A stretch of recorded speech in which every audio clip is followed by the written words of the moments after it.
Wow, sorry about that, guys.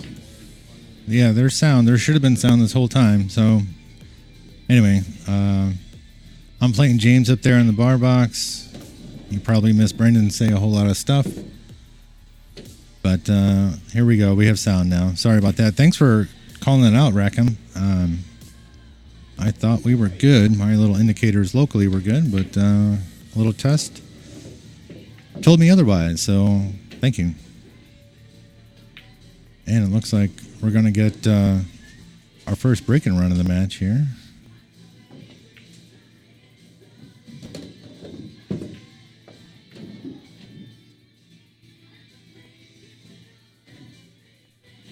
All right.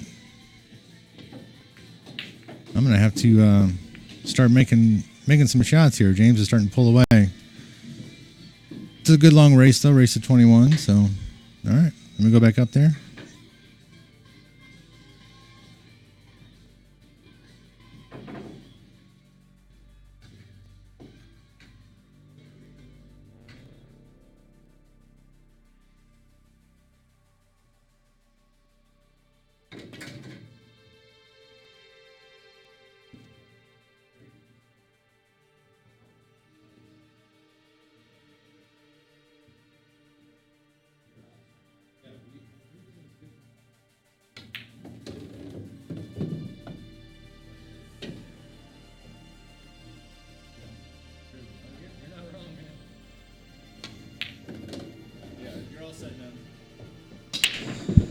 Here we go with a break from James. Sorry, I heard we had some no audio there for a while, guys. I've been talking to my damn self. So, James popped a nice little break. Pocketed 3 balls. He's got a 2-8 combo. I don't know if he'll elect to hit it slow, trying to play the 2 over by that other corner over there, or hit it with some speed and some draw, and try to get the 2 rail to the 2 ball to 2 rail out of there. But the 6 ball's covering up a side, the 7 ball's covering up a side, the 5 ball's help covering up a pocket. He did elect to play that ball a little harder. All right, he got it real close to the pocket, and it's close to a rail, and he's going to have to spin it in, and we'll see if he can spin it to win it. I don't know if you can just flat cut this ball or not. It looks like it's pretty close to that rail, so let's see what he chooses. Good news is with this stupid Miso ball, you can see the ball spinning. Let's see. Not a fan of the music ball, if you can't tell. Yeah, I think he needed to spin into that ball. I just looked tough. Let's going to give John a shot here. A little tester. John's certainly not afraid of long shots. This is not a long shot to him. However, this bar table plays a little tight. He's going to have to put a little Spanglish on it. I don't think he has to, but he is putting a little Spanglish. He looks like he's putting low left, maybe help direct it back to that pocket a little bit.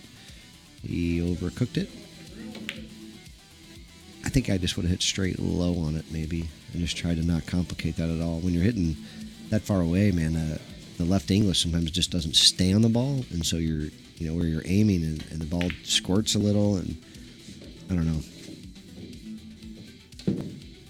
From what I hear, and this is just something I'm trying to incorporate a little bit, is using less spin when I don't have to. Trying to use a vertical axis of the cue ball, So he left John a little hanger. 5 balls sitting good. 6 balls kind of out here. 7 ball, while it's not sitting horrible, it is also just a little funny to get on. And once again, all you A players out there telling me I'm nuts, I understand why you say that. I'm just telling you that at this level, this is a tricky little shot, because you either have to put, some left-hand spin on this ball and come around 2 rails past the side pocket for a shot on that 7 and not leaving yourself on that rail a long way away. And it also complicates making the ball. So while it doesn't seem difficult to you guys, it is a challenge for a upper C level player.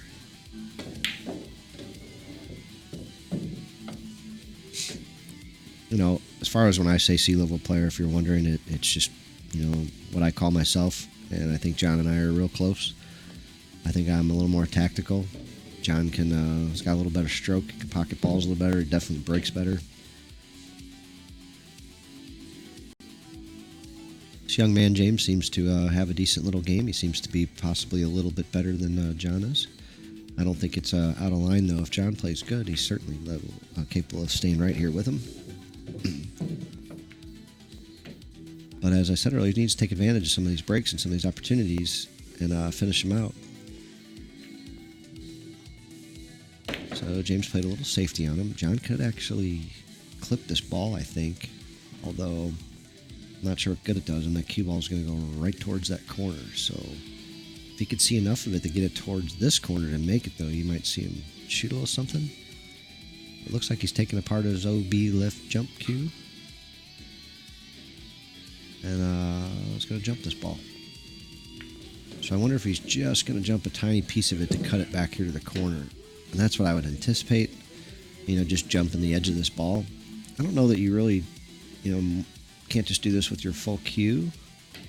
Now, I'm not saying I would, because I like jumping too. He seems awful high up there, though, for this. You're just jumping a piece of that ball. He did it pretty good. I can't tell if James can see it or not to pocket it. I think he can. You may have to manipulate it just a little bit. But I think he's the favorite to pocket it. And then possibly stop the cue ball right there. 7 up. 9 down. 9-4 score, James, coming up. Assuming he can finish out this rack. A challenge you'll see for us is leaving ourselves off that side rail. He did pretty good right there to leave himself a much easier shot. Complicates it a lot when he put us on the side rail like that. Also left him a chance to go into the side rail with the cue ball without having to slow roll that ball or pop it or do something funny with it. I'm impressed with James. He seems to be playing a solid pool. Now that, he's not putting on a show at all, but he's doing the things he's supposed to do. Yeah, we got Daniel Lamos came up here to watch a little bit, and he's playing Dan Otto. They're just banging some balls around, really. I think they're playing 10 ball.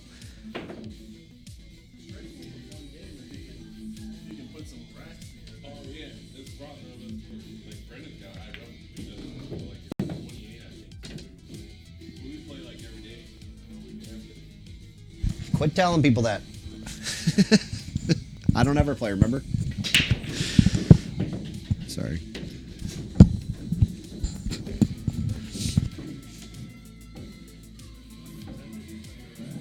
I wonder if this Wrath guy is John or if it's James. I don't know.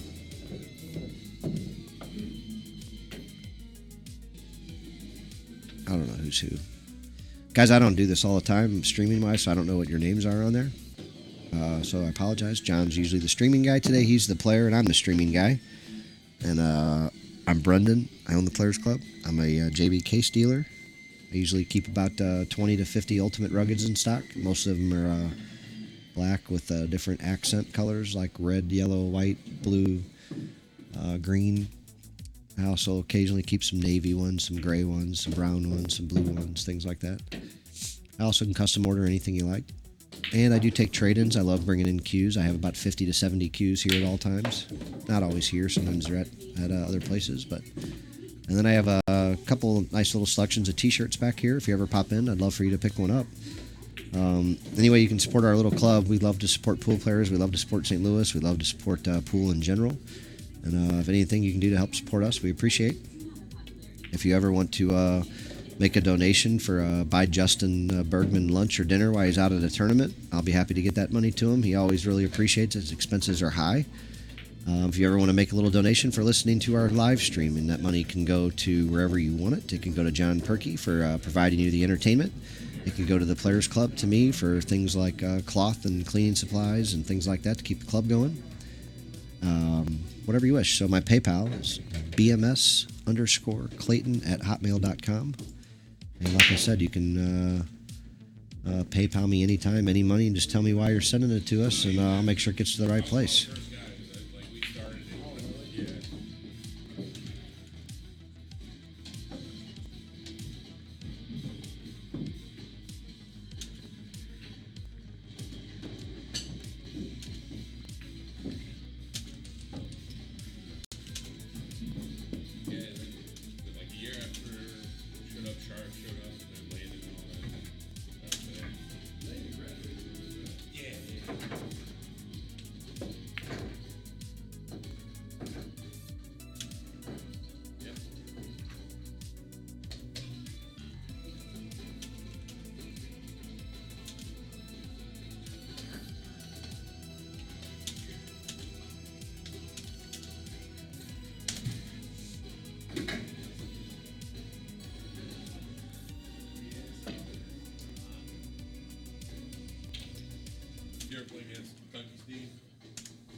All right, so James has packed on another one here.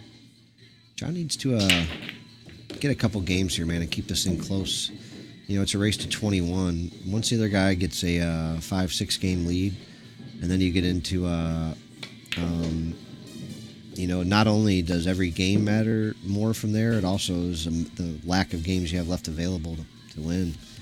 You know, it's important to keep it a little closer, keep it within striking distance. And right now we're, you know, he's a little out of striking distance, but it's a funny game at this level. Things can change in a hurry, and things can definitely go one way or the other. You know, I've played Colby 1,000 sets, and I've lost really bad. I've won really big, and we've been dead even after 20 hours many a time. You know, so lots of things can happen the way we play. I don't know if he'll shoot this 2 up in the corner. I think that's what he's supposed to do. You know, it's enticing to shoot that 2-9 combo, you know, not have to shoot all these balls. But man, this one looks a little more difficult than what you should try. I think you could shoot the 2 up in the corner and hold the cue ball right between the 8 and 9, leaving yourself a nice little shot on the 4, but also playing kind of a 2-way. You know, that's what I'm always thinking anyway. I'm not saying my way is right. I'm just telling you how I think. Now, he fired that ball in. He probably had a lot of confidence to do so. I'm just a slower player. I roll a lot of balls. You know, like I said, that's maybe why I'm not a good 9-ball player. So let's see him go ahead and bring this cue ball around a little bit. He needs to go, and it did. He hit it really well. I'm impressed with this guy. He's playing pretty good.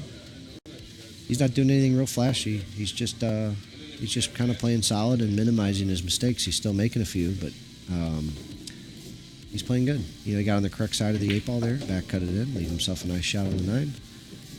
He maybe got a little steep on it, but you know, you can pocket this ball and get out. You can go to the end rail or not. I think he'll elect to. He did not. He held it.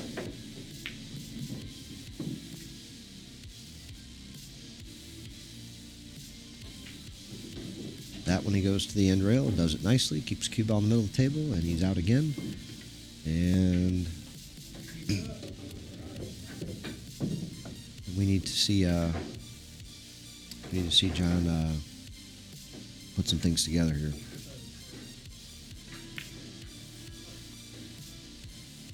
Although, the longer James keeps him in a seat, the harder that is going to be.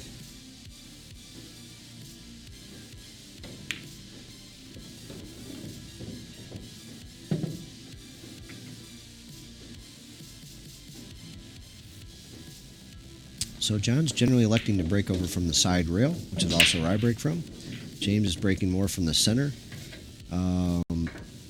Nice controlled, good break there. He pocketed one ball. I didn't see which one went in. I assume it was the wing ball from what it sounded. He's got a shot. I like the side break better. I think you control the cue a little better, and I think you have a chance of pocketing the one in the side ball also. The one on the side also.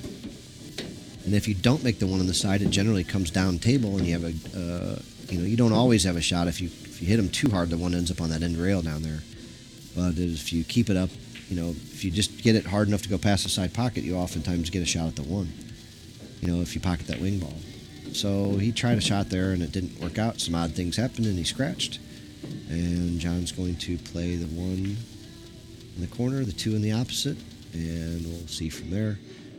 You know, trying to predict a whole lot more from there is exercise in futility. You want me to? I'll say the 4 on the side, 5 in the corner. And, yeah. You know, staying that far in line for that many shots is difficult.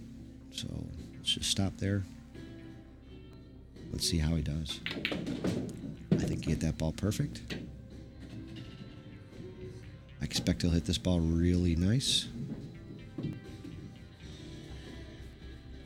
He's looking at a stop shot to shoot the 4 in this corner. Well, see, that's one of these shots where he forces it, hit it really hard. I don't think he needed to. This is one of those things I was talking about earlier. You know, I'm a slow roller. John is a stroker, and I think he needs to tame it a little bit to be able to tame these bar tables a little bit. Nice shot on the 4.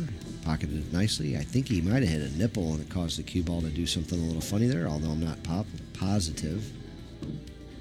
So now he's got a nice long shot on the 5, which he has no fear of. Like I said earlier, he's used to playing on a big table all day, and this does not bother him at all.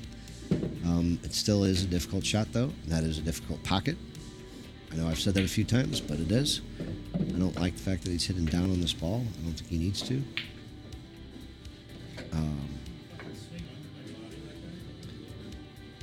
Yep, and so he's okay here. I mean, he's gonna have to do something with the cue ball. See what he comes up with. I don't know the right answer, so I'm just gonna sit here and watch and see, and maybe learn something myself. He just held it. Nice little shot. Poke and hope the 6 in with a little draw stroke.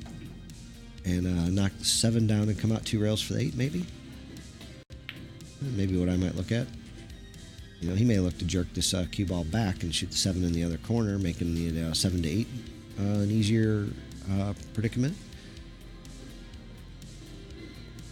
But it doesn't look like he's playing a snap draw. Yeah, he just played it over and he's going to come around 2 rails, I guess. But now he's jacked off over the 8. It complicates this thing just a little bit. So he will have a little funny bridge, and he's going to be striking down on the ball a little bit, trying to get topspin, which is going to make the shot harder. You know, some will say it kind of could add some masse to it, some, you know, whatever word you want to use. Complicated the shot, missed it, and he's going to give John a chance. John should have no problems here. I would think he's a heavy favorite to run these balls. This is like a drill for him that he normally hits good. He looks like he's going top right. I don't like it. I think he's a good draw stroke that he has. It's the right time to use it. And I'm wrong because he hit it dead perfect. And he can go straight forward, shoot the 9 in the opposite corner without even having to shoot it probably. He'll be given the ball. And I'm wrong again. He forced the cue ball over there to shoot the 9 in the same pocket. Beautiful shot, and he's out. And John's back in the game. So this is, like I said, John and I play a little different. You know, he will elect to, you know, hit balls harder. I just slow roll. We play different. And so we'll both try to help each other get better, and we both notice things in each other's games. But it's kind of difficult for both of us to help each other because we just do play a little different.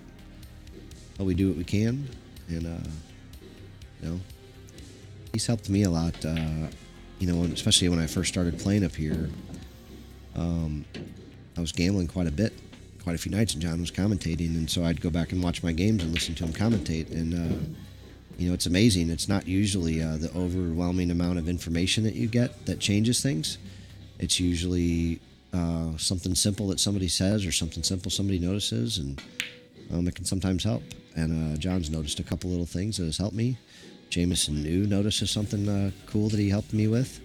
Mark Wilson, of course, has got the you know, base of my game down. Mike Devers helped me a lot, teach me how to win, taught me a lot of my safeties, taught me a lot of my strategy and things that I've used. You know, Ross Belt and Brian Daniels invested some time in my game. You know, several others, Kevin Held. A lot of guys have helped me, so I try to help everybody I can. I try to pay back anything I've learned. You know, I try to teach, and you know, I want everybody to be better. That's what this place, we call it a learning facility. You know, we get Mark the Shark down here helping people, teaching them cool little shots, teaching them stuff. We get Jody Zini down here. Mike Snodgrass is always teaching people about the break. He knows a lot about it, and it's fun to watch. We got it's just it's a fun atmosphere up here. So if you're wondering if you're invited, you are. It's the Players Club. We're in Valley Park, Missouri, which is a suburb of St. Louis, about 30 minutes west of downtown St. Louis, right off Highway 44 on the way to Six Flags. And like I said, I only have a 9-foot diamond and a 7-foot diamond right now. Things might change soon, I hope. And that's what we're playing with right now. It's a lot of fun. They just got reclothed. And You know, we usually have action matches here, pre-scheduled matches here. We do some impromptu stuff. We get some ring games going. We get some, people popping in and out, and we just try to have fun here. We try to learn, get better, play pool, watch sports. Listen to some music. Occasionally, a guy or two will have an adult beverage. Not often. I don't serve alcohol here. And I don't generally just give anybody permission to, bring it in. However, if you let me know what and why, I'm not a hard guy to reason with. Like I said, I don't want to turn this into a bar with, 20 people in here getting ripped. It's not really the idea. The idea is more to learn and play pool. And if you happen to be somebody that likes to have a few beers when you play pool, that's something that can be worked out, I think.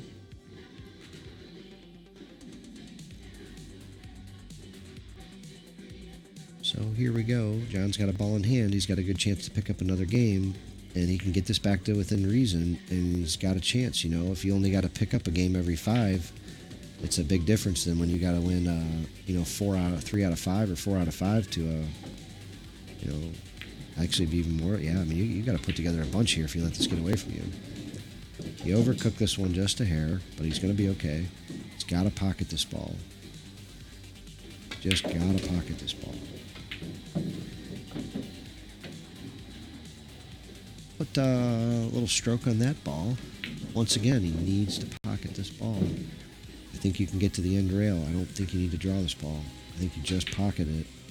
Oh, he went to the side. Oh, wow. So I would have shot at the side. He also got real quick there. I think he was frustrated at where he left it, and he got real quick, which is not normal for John. He usually stays within his little routine and stuff, and maybe got a little frustrated there.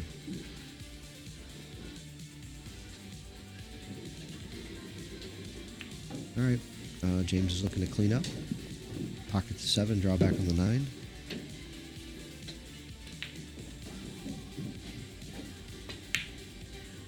So he left himself just a nice little angle on this. He's going to be stretched out just a little bit. This is not a hard shot for most 9-ball players. They're used to shooting balls off the spot. Generally used to this. A lot of them spin out 2 rails, bring the cue ball back down table. Similar to that.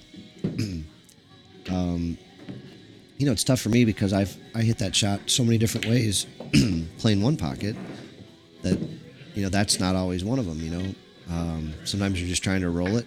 Sometimes you're trying to undercut it. Sometimes you're trying to spin it. There's all different kinds of ways to shoot that ball. So me playing 9-ball, I think those guys all shoot it the same way every time. It's not the case for me. So I don't have one way to shoot that ball like those 9-ball players do. I have to go up and create a shot every time, essentially. John's getting some aiming fluid.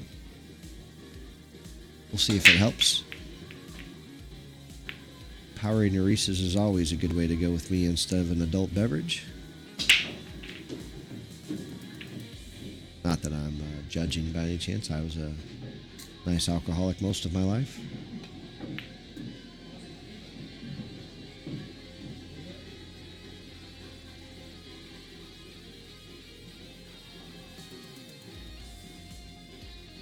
Well, he stretched out, jacked off with a bridge, ready to go with a Jacoby shaft.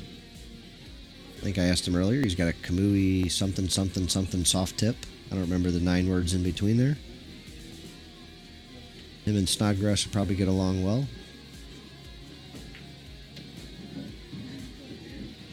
I'm a simple bull in the china shop kind of guy. I'm the bulk 90% get things done, not detail oriented kind of guy.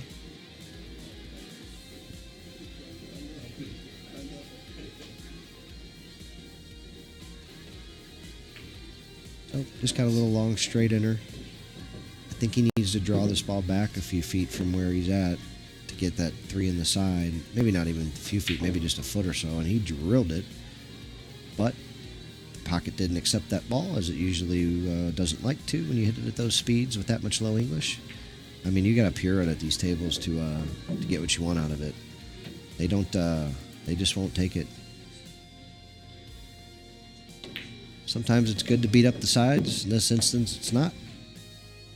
I like to pocket it straight in the hole. John's going to look to do that here with the 2-ball and play the cue ball without putting a bunch of topspin on it. Hit it nice and thin like that to make sure you get to the 3-ball. If you put a little top on that, that ball can double up on you there. And when you hit that thin, that ball can run and run forever. He's okay, though. I hope he doesn't get frustrated because he doesn't need to be. This ball's easy to pocket. You could even hit it, come right between the 6 and 9 like he's looking, and down for the 4 into the side or corner pocket. So a lot of good players say you'd be better off playing this game without even noticing that the side pockets are there. Try to avoid them. This isn't one of those times you can do that, I don't believe. Otherwise, you'd be stuck jacking up a little bit. It's not something you ever want to do, although he looks like he is just a hair here to try to get a little spin on this ball. I just don't think you need to. I think you can just hit this ball with center ball, and accomplish it. Yeah, he ran into the 9-ball there, which is okay.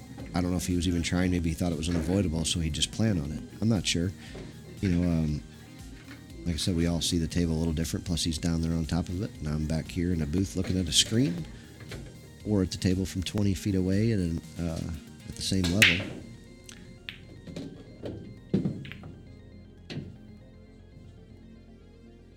Well, side pocket titty's got him.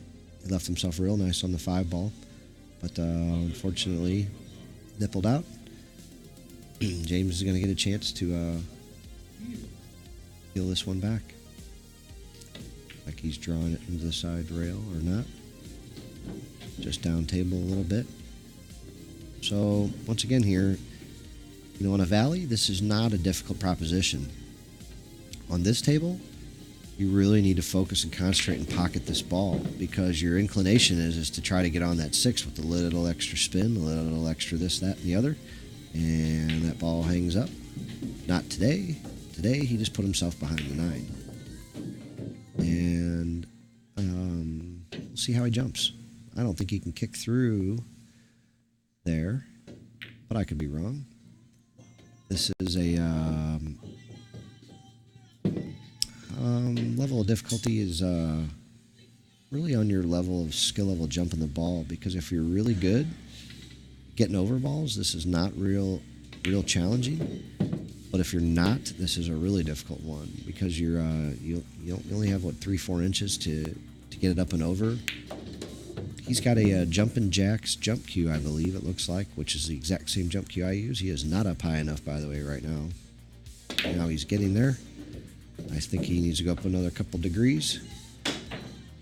I was wrong. He got up high enough and hit the ball and hit it square. And let's see what John likes to do here. I think he can just back cut this 6 in and leave himself almost anywhere up table and just go take the long shot on the 9.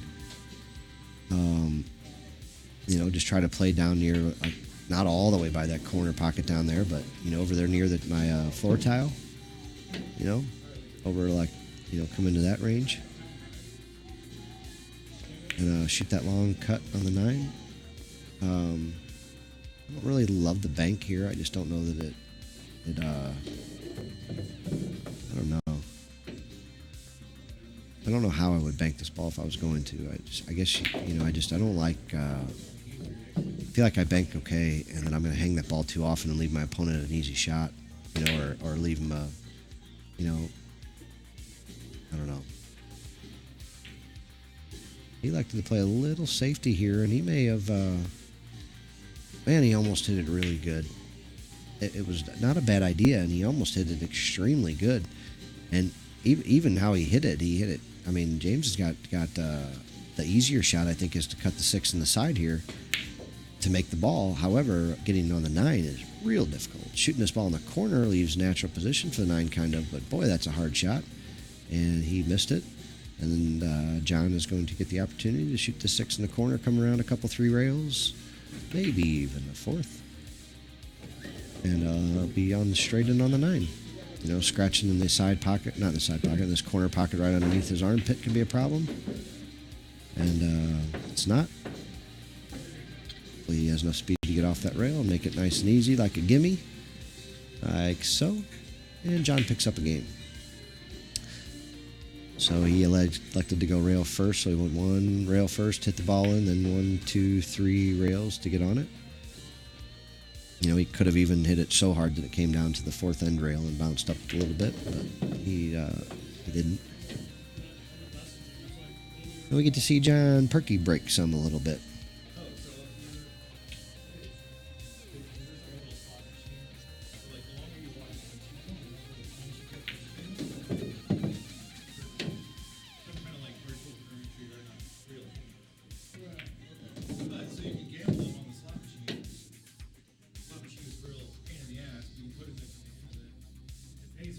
Here he goes. He's lining up from the side break. Remember, James is breaking a little closer over to where the first diamond from the end rail meets the second diamond. He's kind of in that range, busting him a little more from the center. He is not giving himself the option of making the one in the side from there. He's basically just going for a bigger bust and a wing ball. John's going to pocket the 4 in the corner, and it did not go. But if you see the 1 went down to that end rail like we've talked about, he not make a ball. The 1 barely missed the side. The wing ball missed, and nothing else dropped. James has got a shot at the 1. I would think he could spin out just past the 2, pocketing it as well and getting on the 3. Where's his trouble? So from the 5 to the 6 could be it. Is the 3 to the 4 a possible challenge? I don't know. Oh, he had the 2 first and he scratched, I think. Alex Ramon, you'll take the 7, Brendan. Is there another Brendan? Jesus, man, you're playing that champion Ronnie Hansen even. We got your buddy Daniel Lamos up here, Mr. Ramon, though, and he says you absolutely cannot win. I was wondering which one of you was better, and Lamos said you have no shot.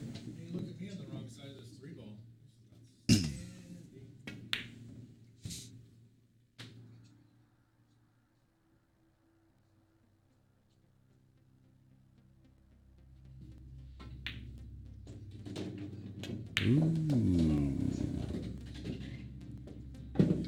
No bueno. Bump the old 9er. He's jacking up for a little masse action. Did not hit it great. He also moved the 9 ball a hair, opening it up a touch, I think. And I don't know. Yeah, with that 6 ball there, I might shoot this also. You know, and this is one of those things. It's not necessarily because he's scared or this and this and that. It's just you got to be a realist with your percentages, and plus you got a nice little, 4 ball up table, almost a nice little 2-way. Now John can see this ball, and he can actually make this ball even over in the same left side or left corner pocket, and just a little natural position for the 5-9 maybe. Oh, he hit it pretty good. But hung the ball unfortunately, and James has got a phenomenal shot to take this down. See a nice little easy poke, just bring it out for the shot. Nothing, no reason to make this hard. We'll see a 5-9er here, and I will be back. Folks, enjoy it for a minute.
trying to help it just when they're damaged like that, it scares me. Because once you put money into it, it's so hard to get it back out. Oh yeah. Yeah, if I would have known that, wanted it. I know.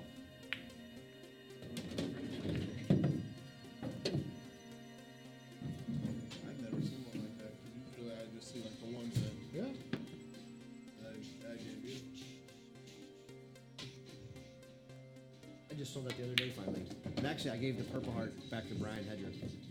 Oh really? Yeah. He said it was his originally. Oh really? Yeah, he wanted it back, so I gave it to him for like $200. Which one? The break? Purple Heart Jump Break. Yeah. Very good. Oh, I know, but I can't tell him no. You know, we've done a lot of stuff together. Well, are you sure that was his? Said it was. Because the ones that he had, Matt Meyer. Well, he's had a bunch of them.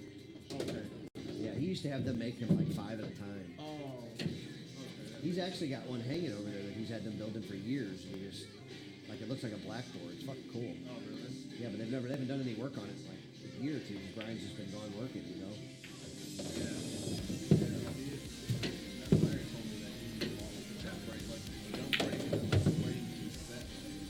He's had several of them. He's had some of them just like, he's had a couple of them like stolen and like, there's all kinds of stories. One of them had to do with Dustin Dunham. There's several funny stories. Brian's always had a lot of cues.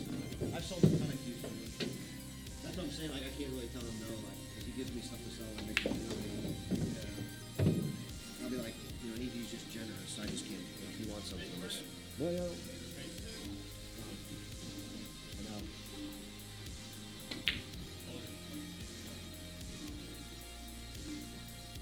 Heckle, I don't like it a whole lot. I don't carry it or anything.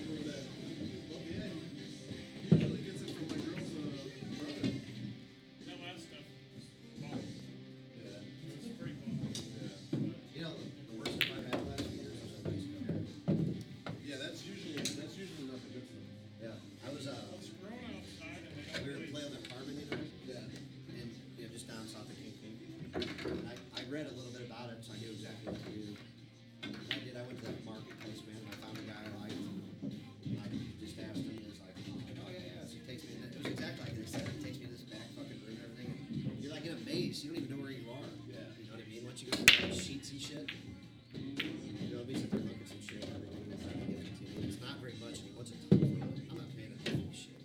Just not. Yeah. Yeah. I'm like, what? I mean, I really thought, and I thought it'd be cheap there. Like, why isn't this shit like free down here? You know? You know what? Probably, if you got maybe something else, maybe it might be cheaper.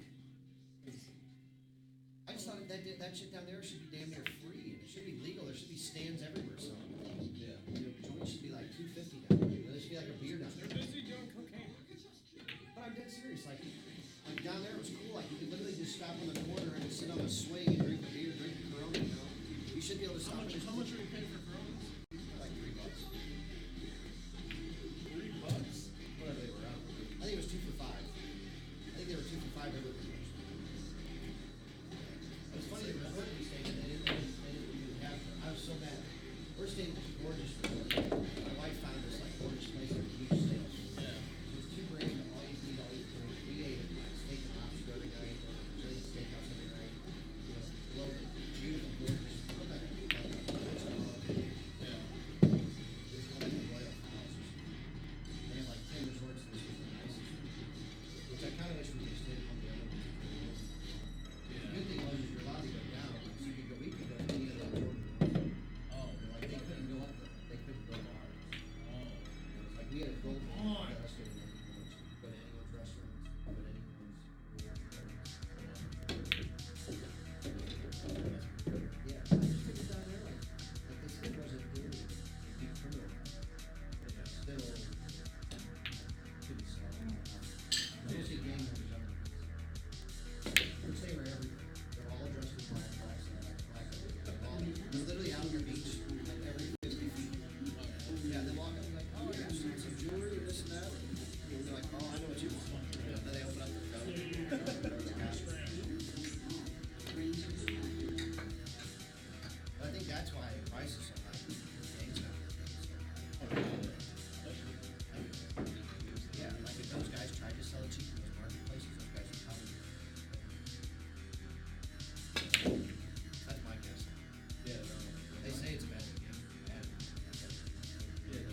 anything that was terrible. They all went away at night.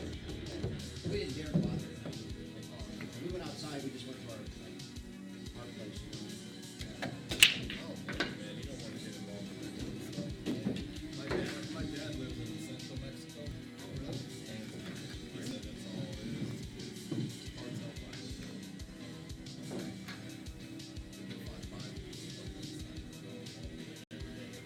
Yeah, I'd like to see some other parts of it.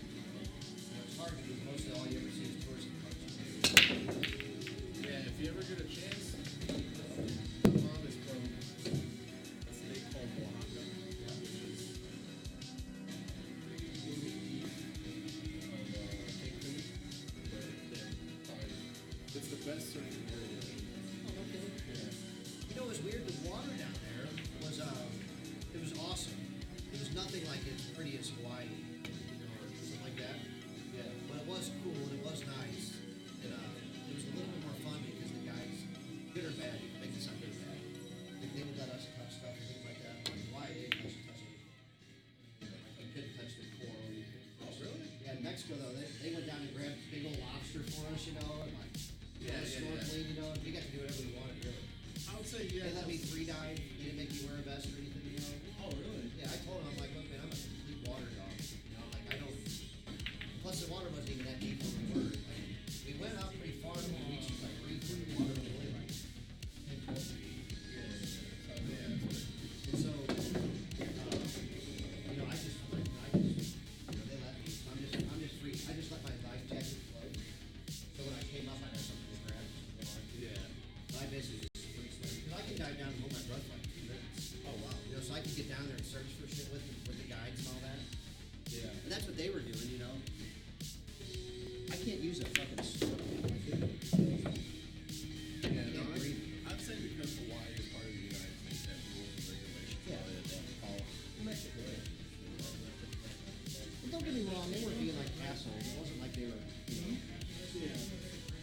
I'm just saying, like, it's just, you can tell it's a little different. Yeah. And I'd say probably going out like on the boats and everything is probably cheaper in Mexico for sure. Yeah, and we got to do like, you know, I tell you what, man. There are some of those guys down there. If I could have some of them up here, I'd make a fortune off of them in sales. Those guys are tricky too. They're not like everybody thinks. They're not all pushy assholes. They're just tricky. Like they'll just use your words against you, or I mean, they're just fucking good. And if they act like that, I'm like, okay, you got me. You know, I'm like, fucking jerky. I got it. That's really good. Yeah, but it's not like they're just complete pushy assholes. Like the guy that we were doing playing with the Dolphins, you know, was awesome. The picture guy, that guy, you know, he's like, hey, you know, let's talk about the picture, you know, he's like, I know you guys don't want to pay this much for it. Like, you're just gonna give me that video. I know you want this picture. Here's $60 for the video. You're like, same thing with like, they got us with jewelry, they got us with, you know, like, and everybody like, as soon as they even hear or think you might want something, you gotta go meet their cousin. Oh, no, come into my cousin's store right next door, man. He's got that. You gotta meet my cousin, man. I gotta show you a picture of something. You'll get a kick out of this. You said your mom lives just east of Cancun? Yeah, just east of Cancun. Or West, west, from west, there? I'm sorry, west. Yeah, I guess east of Cancun. River. Or the fucking ocean. That's the right place.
my brother,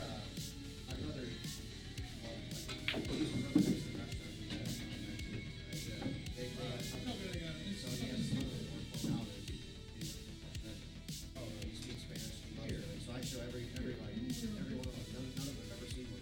And any of them talking about it. They're all over the place. They look like a cross between like a bunny rabbit and a squirrel and a rat. Yeah. But they're all over the place. And you can. I laughed. I tried to. No. It's really funny because I asked the guy. I asked the guy, I was talking to. I think he was a busser. I was like, "What happened?" I was like, "Are they mean? Did they bite?" This. He's like, "No, no, no." I said, "Well," I was like, "Man, he let me get with like, you can tell I'm only like 5 feet from him. Like they let me get right next to him. I was like, "You can touch my fingers." Like, "Oh no, like, you can't catch me." He goes, "You think you can?" He's like, "He'll let you get right next to him." He goes, "You'll never get Like like." squirrels, how like you try to make little stars. I guess. Isn't that hilarious though?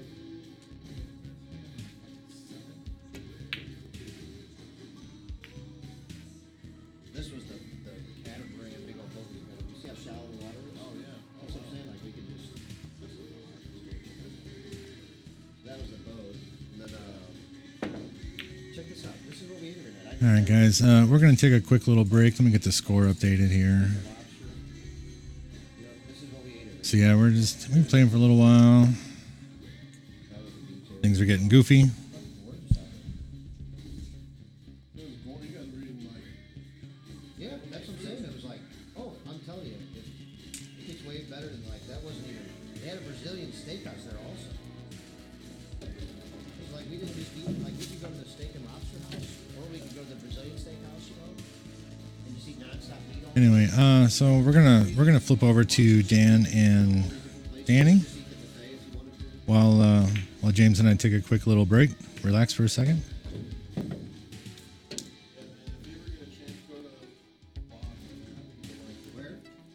All right, let's see. What are these comments here? I kind of want to try something different. Jamaica or Dominican Republic or something different. One of the girl I used to work with went to Jamaica. She said, Yeah. the water wasn't as. That Duplo tournament got 53, I think. On this one side, 25 years ago. I could be talking to do that again.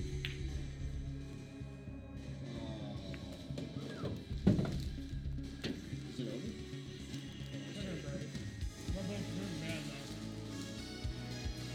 Okay, what else in here? Spot win by 5. I don't know, Cookie. You could ask him. If you come in, why don't you come on in? We're gonna do something after this. James is running away with this set on me, so this might not last as long as I thought. Take our kids to Ireland. You're Irish? Oh, yeah. I still have family there. Oh, really? Yeah. Not they're distant cousins, but my dad's parents were from it. Oh, really? Yeah. They came over here. So you've been to Ireland? Yeah, we went 2007, and we did a tour like all around Southern Ireland. My mom. What you guys been doing? How is everybody doing Saturday? Anybody go out and do anything today? It was pretty hot, so We were there for like 9 days. nobody got burned. We're gonna bring our daughters with us, and then we're gonna send them home, and we're gonna go on to go through England, and then go to like Amsterdam, and maybe Well, Cookie, come up here and prove it, because last I recall, that's not been true either. 50s, There's a website. You told me you went out.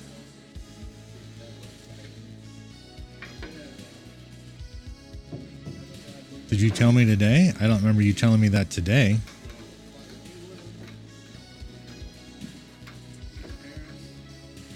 Last I heard, I think if I remember correctly, you were going to go hassle all the players at the Dupo. Well, that's done, and clearly you're not there anymore, so why don't you come on up here? Get in line and beat up on me.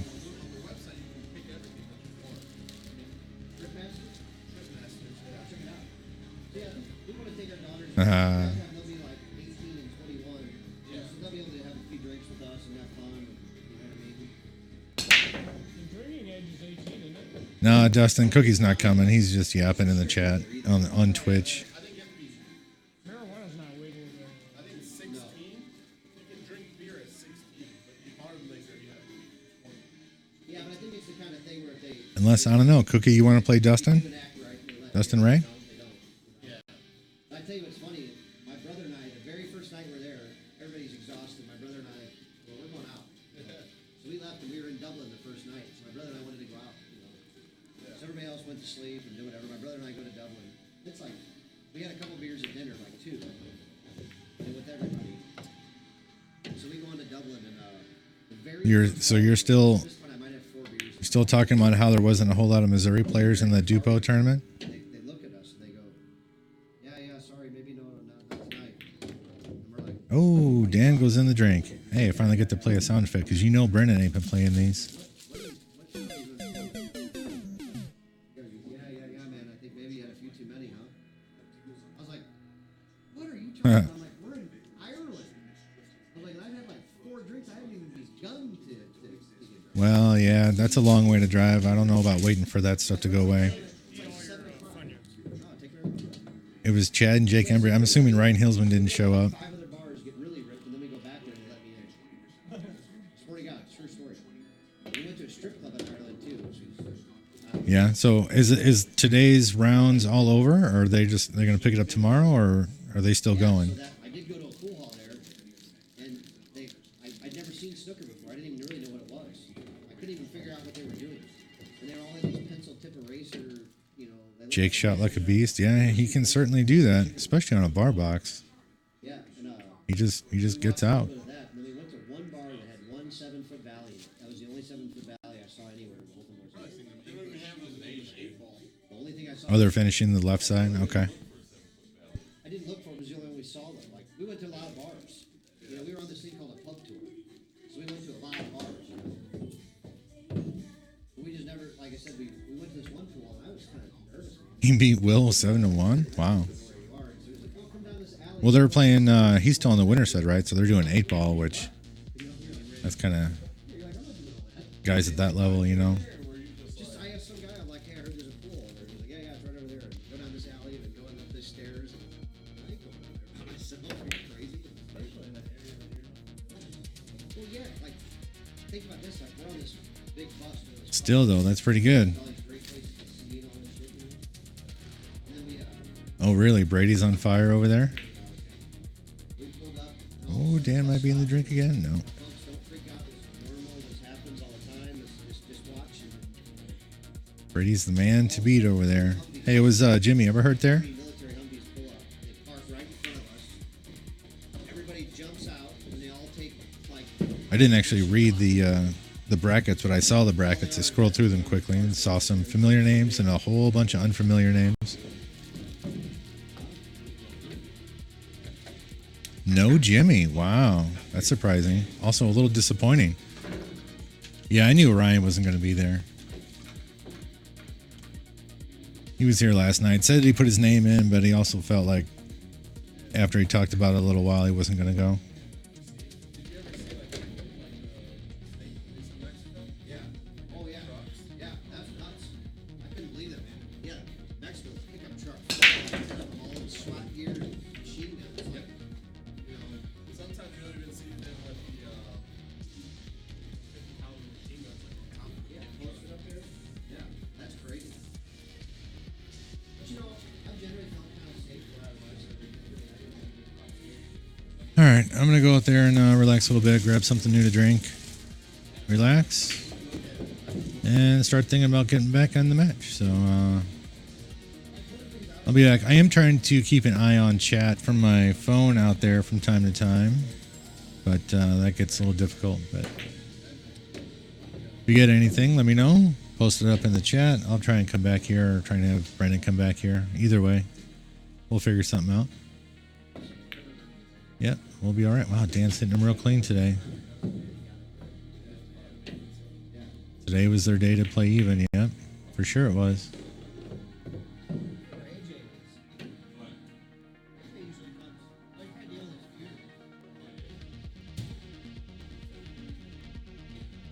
You ever been to Mexico? I have a lot of Mexican friends though. I lived in Chicago for a long time. Yeah, I'm going there Monday. Oh, right on. Oh, Chicago or Mexico? Oh, right on. What are you doing up there?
yeah. Oh, really? Yeah, yeah.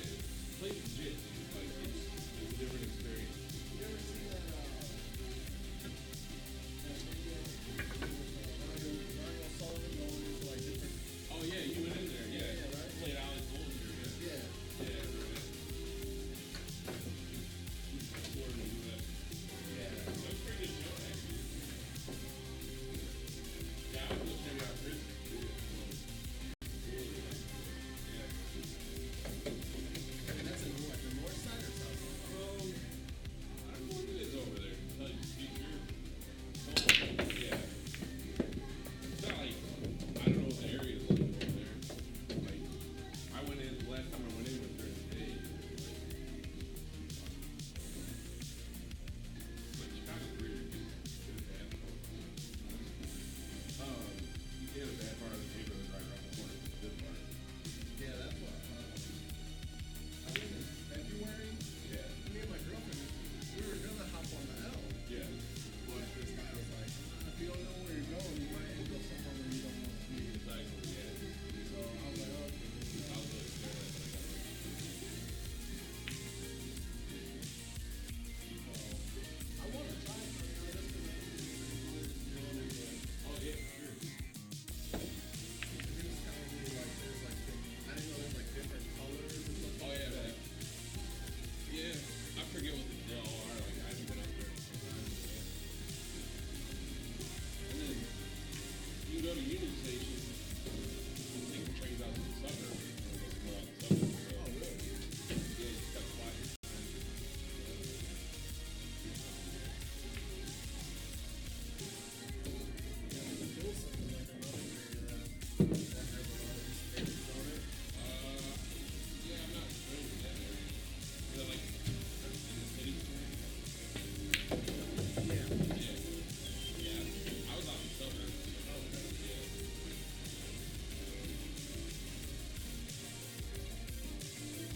All right, folks, here we go with a break by John Perky. He's our streaming guy you're used to listening to if you ever listen to our streams. Did like a little cut break there almost, it looked like. I don't know if he intended to or not. I think his earlier break was working, but maybe, I know there was once or twice he didn't pocket a ball. Maybe that frustrated him, but I think he was still hitting him fine. Like I said, he might have just put a touch of spin on that ball on accident. We can ask him a little bit later. So I just don't know what he's got from here. Some ugly combos. I think there's a safety putting the cue ball off the side rail behind the 6 while putting the 1 down maybe past the 5 on the end rail. Something like that, possibly. I don't know if it's real possible or hard or what. So he did a version of the same shot. He used a little different. I think James has got a good chance to play safe off this 1. I think he could put the cue up underneath that 4 ball maybe and leave the 1 over on that side rail. You're hitting this a little thin with some spin. He chose not to. He hit it a little different. He used the 5 and the 9, which is just fine. John's got a 1 rail escape or a jump shot if he wished. I would probably try the jump shot as it could produce a 1-4 combo. I don't know that unless you're trying to kick this one on the side, which was difficult. He got a little separation, left James long and hard. It's just a long, not straight in, which is maybe a little touch easier for me. James hit it pocket speed, and pocket took it. I think if he hit that much harder, it would not have fallen. If he tried to stroke that ball would have hung up, I believe. The way he hit it anyway. All right, here we go. Shooting these little combos, as long as you don't leave the ball down on that end rail frozen or something goofy like that, he should be okay. The way these are sitting, that 3 should just be sitting right in front of the hole. And he hit it bad. One of those things you had to be careful of. Cognizant of which side and where you hit that ball. I don't know. It looks like he's going to slice this ball in, possibly, or try to anyway. Or play a little safety. 1 rail kick coming from John. Now this one, I think you don't hit real hard, and you try to just hit a quarter of that 3 ball with a little spin to get the cue ball down below to the end rail and the 3 ball right above the 6. He went for like a kick and stick and a lot of separation, which is good too. But he's going to get a safety play back on him, one similar to the one he had played earlier. I would think. Once again, I think it's easier to play that cue ball over to that side rail and the 3 ball onto the other side rail. But you leaving, Dan? Thanks, brother. See you soon. Oh, you did what?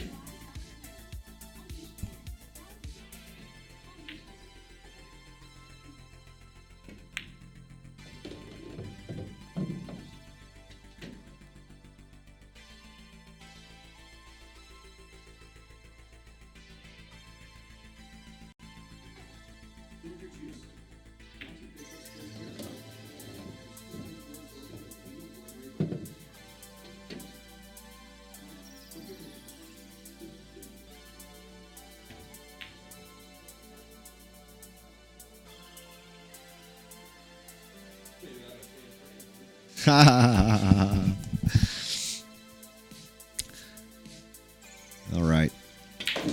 What's going on here, folks? John Perky at the table. Looks like he's on the 3 ball, trying to get back to the 5 ball. Just saying goodbye to our friend Dan Otto. He's taking off. He actually has to work tomorrow.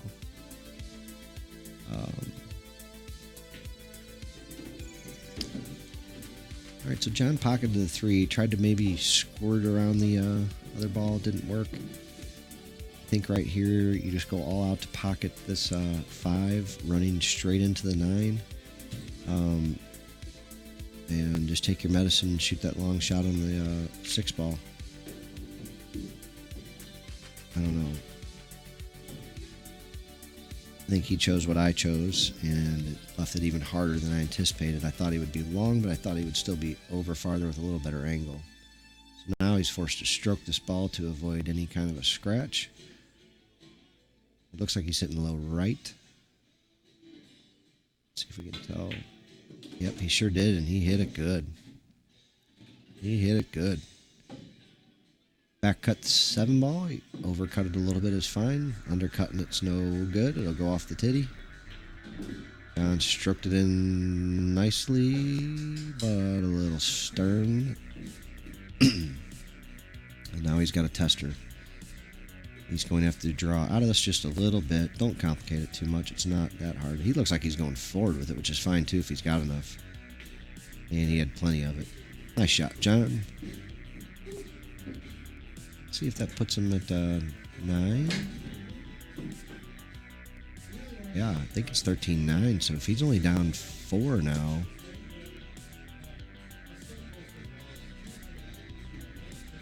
I'm not sure. I see a penny over there, and it looks like it could be a. I don't know how he's that far though. But I guess he could be. It could be 15-9 now. Maybe I missed a couple. Alex, tell Daniel you'll take the 8. You tell him. You know him.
All right, guys, James left himself here a little tricky on the 6 ball.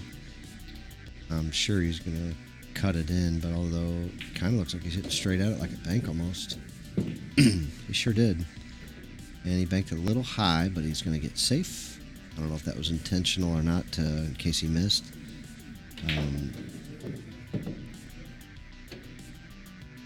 John can see it, and he hit the shot earlier really nicely, thinning it. And this one, you could actually thin it and spin it, come around in behind that 7 ball, and really make this a dangerous shot. You really want to, not scratch here, so you don't want to put a ton of spin on this ball. Ooh, he hit it pretty good, man. Let's see where it ends up. God, he hit it good. All right. I think he could still just one rail kick at this ball and hit it. It's hard to say for sure, but we're going to find out here. Yeah, I guess he could even just go one rail off the side rail too. Although I just don't like that. I find it hard to control when the cue ball is that close to the side rail like that. That it just is harder to control the speed, spin. You know, you're a millimeter off, and it could go. You know, the end result could be a foot off. It feels like to me. So I just don't know that I like that kick. Okay, here we go. So 2 rails at this ball that way is another good option. You know, I still think I'm just 1 railing from the end rail if it's possible. So James scratch. John should have a shot here to bring it to 15-11 if I'm correct.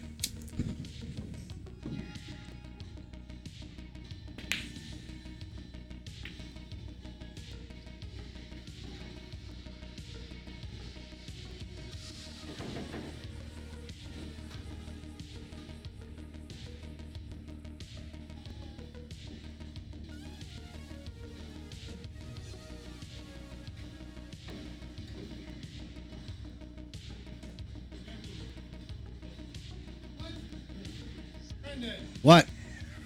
13 to 11. Is it?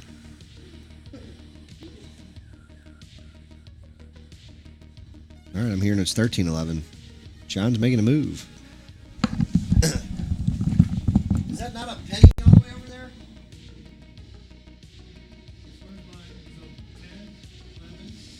Oh, you guys went back. Yeah, we reset it. I thought you just spun around.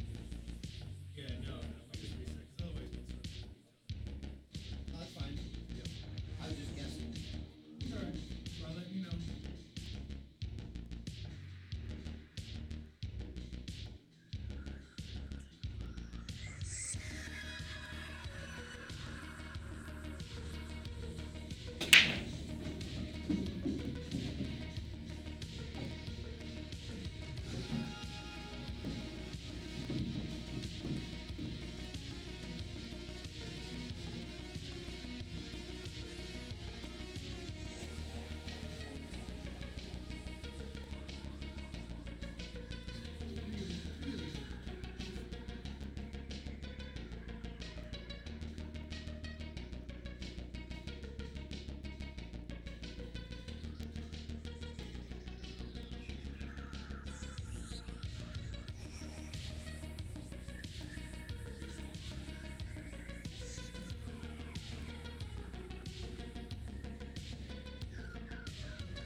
Hello, everybody. Here it's 15-13. I'm going to try to comment on a few games here for you guys.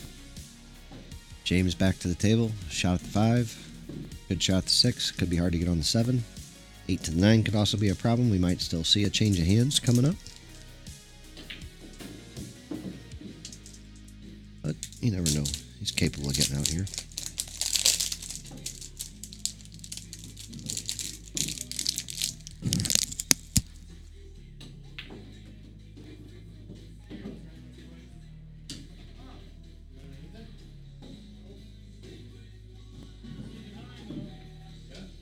Overcooked it a bit. Gonna get kicked at the 7-9. Looks like he has to spin it a little, which is going to cause a lot of accuracy problems here. Trying to spin into the 7 and hit it square to where it goes directly into the 9. If you could kick this ball straight, I think you have a much better shot at it. The spin effect, I think, could change to make the shot really difficult. And as I say that, he hits it phenomenal. Wow, he hit that ball good. John's got a shot. Here's one of these instances where I think it's hard to hold this ball for the 8 ball. I don't know if John will elect to go 2 rails or if he will try to hold it. I just, he let up when he slow roll that ball. Could be bad. He let the stroke out nice. He just overcut it a touch. Left John or James a bank or a safety or a. I mean, I guess there could be a thin cut over to the side, but I don't see it happening.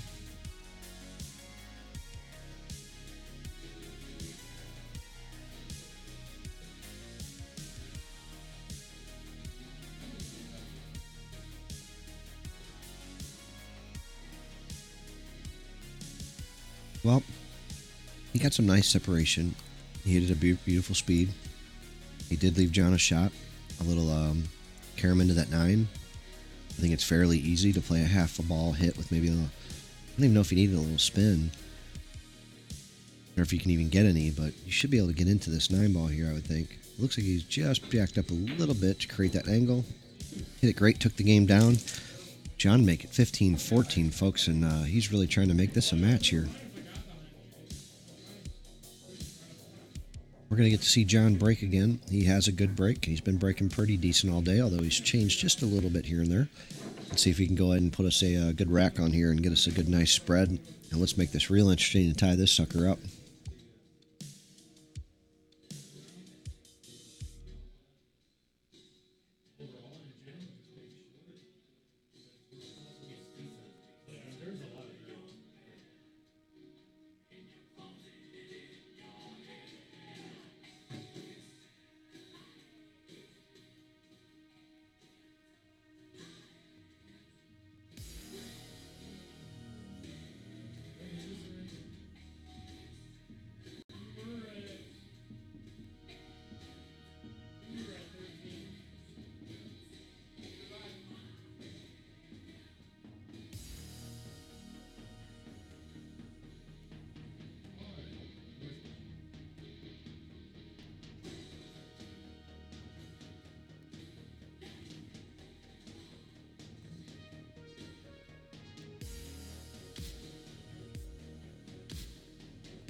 John, nice typical break.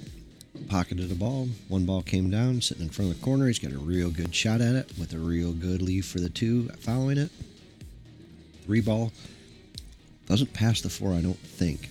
So he's going to have to get on it either backup table or on the side pocket. I don't know.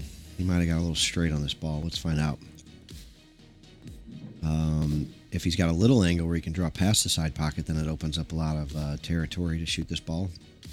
If he's straight right now and has to go into the side rail, straight back where that chalk is right there, and then spin out, I mean, you could present some problems because, number 1, you have to put a big stroke on it to get that to all happen. And number 2, to not run past the 5 and not get a shot could be tough too. But he did have an angle. He did run past it. He is okay. He is jacked off. He is going to shoot the 3 in the corner. And we're going to find out what's going to happen right here, folks, because this might be the money shot. And he jammed it into the rail. Electing to play safe rather than just pocket the 3. And we're going to see James with an bank shot. I imagine him to go ahead and go at this ball. He could try to, maybe 2 rail the 3 to the end rail and put the cue ball down there by the 5. Or 1 rail. I don't like that a whole lot. But he hit it fairly good. But I think there were some ways that could go bad. I maybe would have shot a little different trying to get the cue ball down near these all these other balls. I think there was a lot more room for error. I mean, he could have scratched right there and it could have been bad. This ball's going to spin in here. Oh, a little more action and it might have really spun. But boy, some nice little shot there. 3 in the corner seems to be the shot. It's difficult. Degree of difficulty is way up there. I mean, it's just a straight stroke, though. There's no scratch. Unless you hit it, really thin. And the ball should just 2 rail right out for a nice shot at the 4. You just got to try to cut this ball over there and make the ball.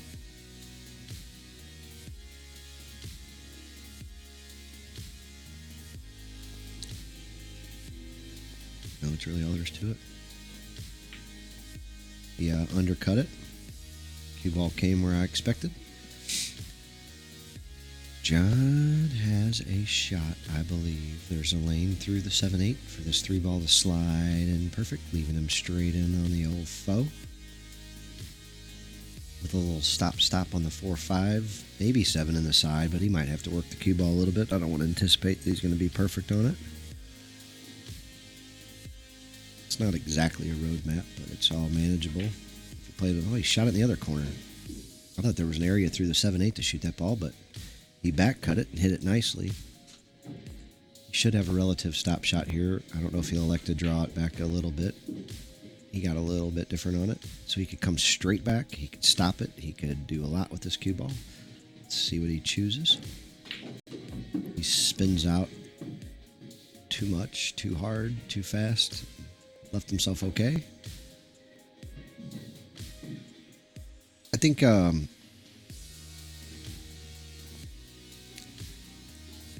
he's, I don't know.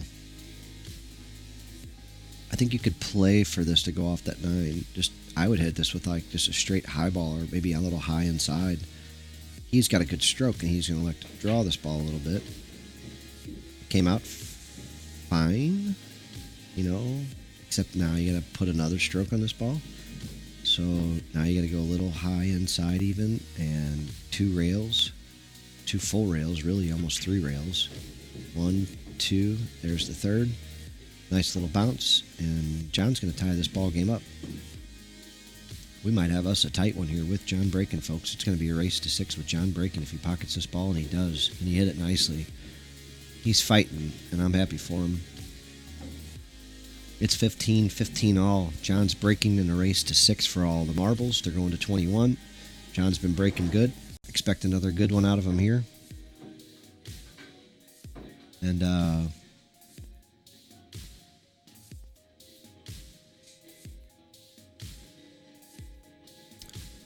here we go.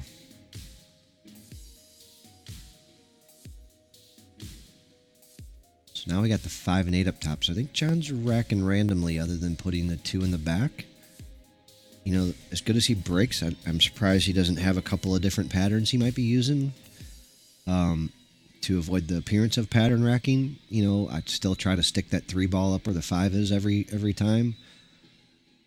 If I'm putting the 2 in the back, try to keep it up table a little bit maybe. Now, I think that 3 ball does occasionally go up hard 1 rail, but not there. So here we go. He's got a long in on the 1. There is a little bit of rail to work with if he wants to go straight top, although I don't know that it provides any way to get another shot out of it. So, having said that, he's looking at drawing it back just a hair, almost, just a little more than a stop shot is all he needs. Just enough to not get hooked by that 8 ball. He's a little close, and he's got a little bit of a cut that's going to draw that cue ball into the 8 a little bit. So if he just babies it like a stop shot, he will get hooked by that 8 ball. It looks like he's digging, and he did dig it, and he hit it good.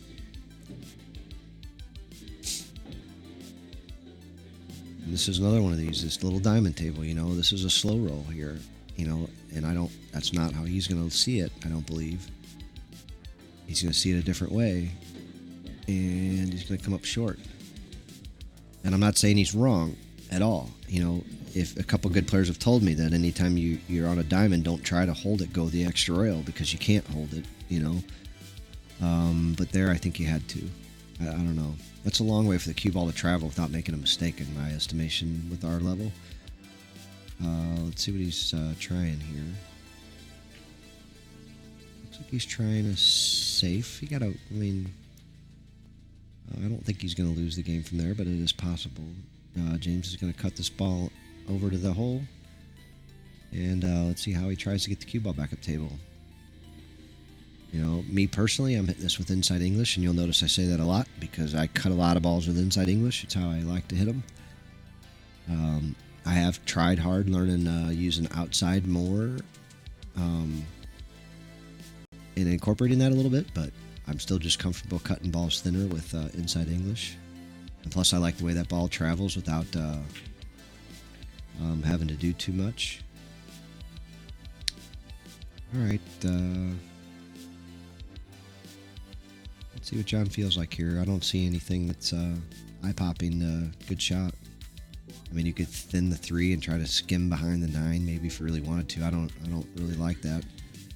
I may shoot this 3-9 with a little bit of speed and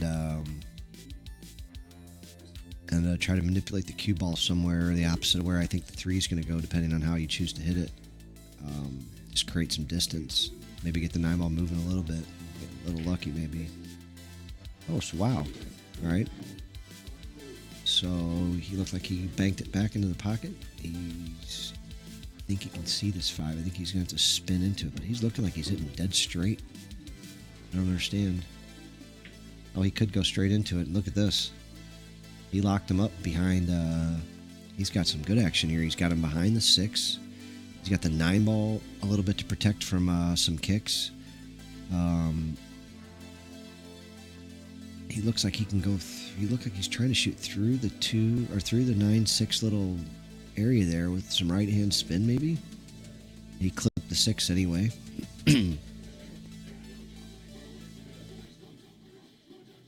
All right, so it's a little 5 ball ghost for John.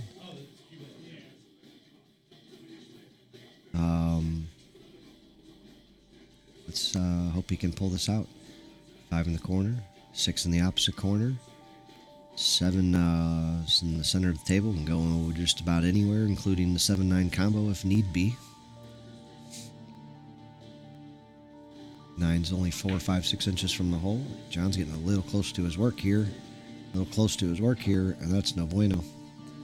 We're kicking at the 6, folks. And that's a mistake with ball in hand.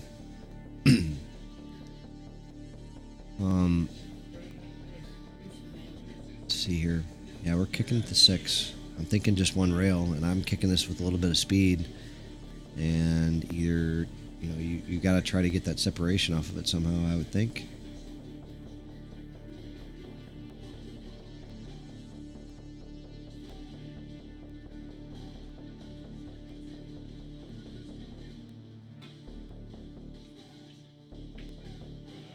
What?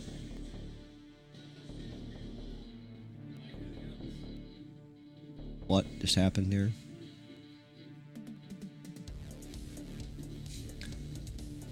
All right, Senior James with the little 4 ball run out. Let's see if he can complete it. Pocketed the 6 nicely with the stretch shot. 7 straight in the side and roll a little forward for the 8 in the corner, maybe. And then you got a little stop draw, maybe something like that. Make it nice and easy.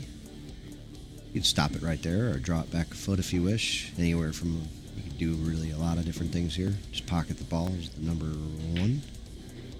He did. It's good. And we got a 1-game lead. 16-15. James is going to need 5 before Mr. Perky gets 6. James is breaking.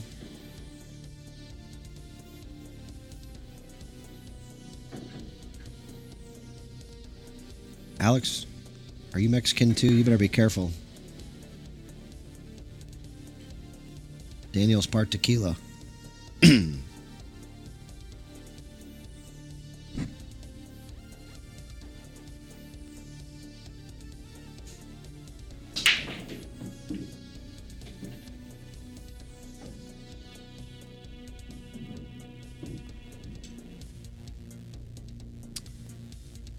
Busted him up okay. He's got a shot at the 1. It's not a pretty one, and there's no natural leave for the 2. You make this ball, there could even be a scratch off the rail off the 5. Not likely, but it's possible. He elected to play a safe, and it's not too, I don't think he's in danger of losing the game from here. If John elects to pocket this 1 ball, he's going to have to really put a pace on it to get it to go past the 9, off the side rail, back down there, and then shoot a nice long shot on the 2 ball. Probably going to be a back cut. He shot it like that, hit it hard. He missed it by a little. I don't know if he's going to give up a real good shot or not, but he is giving up the ball. I'm thinking we're going to see a bank down here with the cue ball hiding behind this fortress of balls.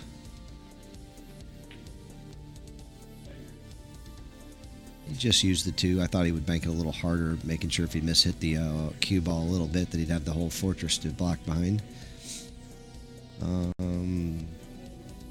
1 rail into the 1. There's some things that could happen that are good here. Almost made the ball. He should be able to shoot this in the side. Pocket the 2 in the corner, the 3 in the side, 5 in the corner. 6 is a little bit of a challenge. And he looks like he's shooting the 1 in the corner. So I've seen him quite, I shouldn't say quite a few, but a few times shoot at this corner as opposed to that side pocket. I don't know if he's a little skittish of it or not. I thought that ball looked like it was a fairly good shot. Some guys do have problems with these side pockets, and these nipples stick out a little bit on these side pockets here, it seems like sometimes. Snodgrass, it's Daniel Lamos, John Perky, James Pila. Dan Otto left a little bit ago. John Perky just kicked the 1 ball in, and he might be in the winder. I believe he did make the winder for the 2. And he could just pocket this ball and come right across the table. I think the 3 might go past the 6 on the side. He looks like he's drawing somewhere. I don't know why. I mean, I'd almost rather even try to run into the 3 coming across the table, than draw somewhere. I don't know where he's going with that. I don't know if he can see the whole ball here either, though, so that could be the reason why. That could he might have had to spin it just to clip the right side of the ball to pocket it. That's probably what was going on there. He did not, and he's left a shot for Mr. Pila, who might play safe here. He could play the bank. He could play a 2-way. I see a few options. I think he might just shoot the 2 in the corner and draw a little bit out, try to shoot the 3 past the 6 if it goes. Maybe it didn't go, but it certainly goes in the other side pocket, and boy, he hit that ball sporty. Like I said, James has impressed me a little bit. Although he makes mistakes, he's also capable, you can tell, of putting some pretty good racks together. John as well. John needs to be a little more consistent at putting those good racks together.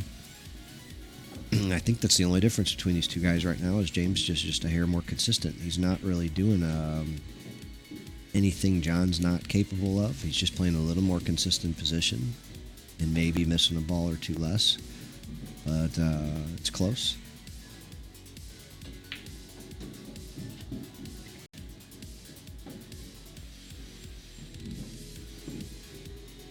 He's got just enough angle here to still do whatever he wants with this 7 ball. He can draw out of it a little bit and shoot the 8 up in the corner. He might be able to go high left and spin out. I don't know. I love that because it goes towards that side pocket pretty often if you really hit it. Oh, if it goes past the 9 here, he's in great shape. Looks like it does. So earlier he kind of messed up a shot like this. I wonder if he learned anything from it. He got a little too close to his work. He did. He drew nice back, gave himself a nice stroke shot. Just a nice little stop shot will do. He can hit it any way he wishes, though, and he's going to take a commanding 2-game lead if he doesn't botch the 9. And he did. So we're going to see John cut the 9 over to the side pocket. He's on a rail. Complicates the shot a little bit. Doesn't present a lot of two-ways because you're not going to jack up and try to spear this ball. You know, I think you're just going to roll it in a straight high ball. You know, once again, you guys heard me say it. I might put a touch of right on it, though. I might not. Just trying to not complicate the shot. I think just straight high, and you just pocket the ball. He did put a little something on it, and he hit the right nipple of the side pocket, but he won the game and prevented the 2-game lead, bringing the score back to 16-16. And he's still in the game, folks.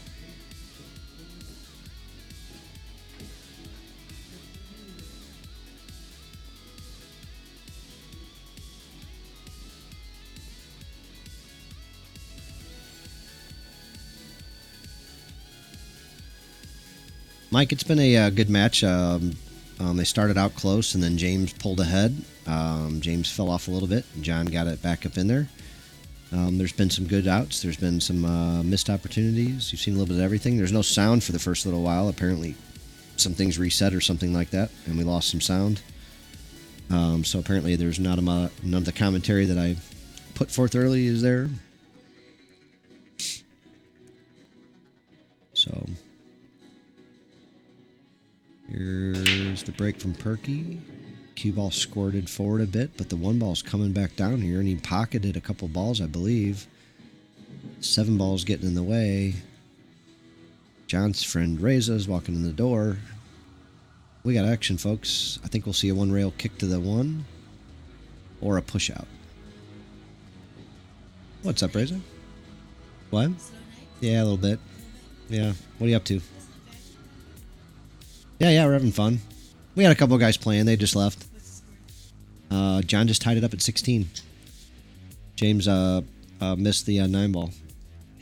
So we're tied up 16 all in a race to 21. And John was down a couple different times and just brought it back a couple times. He looks like he's 1-rail kicking at this ball as opposed to playing safe, and he did spin it.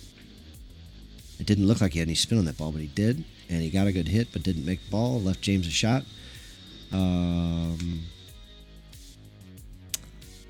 think he can either shoot it off the 7 to hold the cue ball for the 4, or he could just pocket it and take a little bit of a different shot on the 4.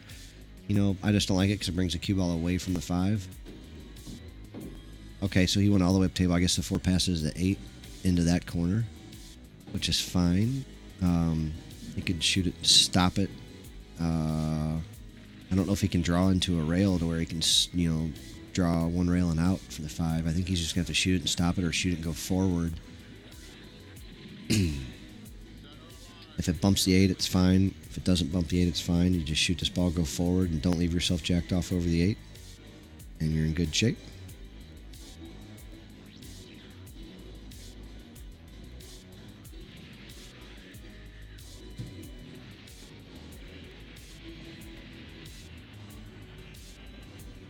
Looks like he's made his choice. I don't think he's really going to swing this ball. He didn't. He just bumped into the 8, which, like I said, it worked out just fine. Now, earlier he elected, I forget if it was him or the other one, but this ball was sitting similarly, and they elected not to spin it. And I think you have to spin this ball a little bit when you go straight at it like this. You got to hit it perfect. You know, if you spin into it, you could hit the rail first and make the ball go. Yeah, again, he didn't pocket that ball. You know, if you spin it, I feel like with Inside English, you can hit the rail first and make it go. You can hit the ball first and make it go. You can make, you know, some different things can happen.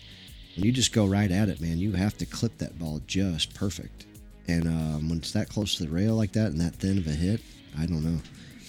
I could be wrong here, man. If we had some better players, if Mark was here, he could tell us the real answer. But until that time, you're stuck with my answer.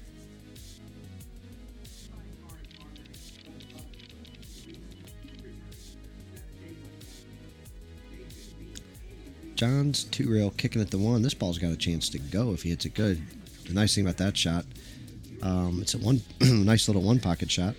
You know, if you hit the rail first, the ball spins over and you get a lot of separation. If you hit the ball first, you got a chance to make it. You know, there's just a lot of good things that can happen to it. If there's a stack there, oftentimes, and there's spin on the ball will spin into the stack. As far as it goes with 9-ball, you saw the repercussions of not having the correct speed and spin and everything on it. Like I said, I'm not a real avid 9-ball player, so I don't don't pretend to know what the absolute correct scenario there was. Missing the 6 ball is not opportunistic here, though. Let's see what John can come up with here, though. I think you need to play ball first, then side rail, high right English, and spin down to the end rail by the first diamond, or come all the way up where he did, and he hit that great. I don't know. I think I would have tried to spin it the other way down low, but I might have played safe off the 7-2. This one, I think you're going 2 rails, straight up and down, straight high ball, make the ball, hit it nice and firm, get it down past the side pocket, and you're good to go on the 8. John looks like he might be thinking about spinning out of this, but I think a lot of things happen, kind of like earlier when you saw he hit a shot like that and the ball ended up right where his Q-tip is now, back up there past the side pocket some. I think there's a lot of danger over hitting this ball, and you're also planning on running into something to help slow you down. And a lot of times this ball clips the 8 or clips the 9 in a funny way to where you just doesn't, go where you want it. Wow. So he put a bunch of inside on it and tried to hold it. I don't know who Master Killer 985 is, but he just put a cool thing across my my screen. I don't know what that means.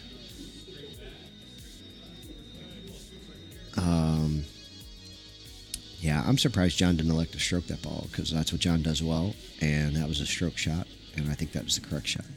Like I said, if we got a better player out there that can tell me the right answer, I'd love to hear it. But that's what I think we needed to do there.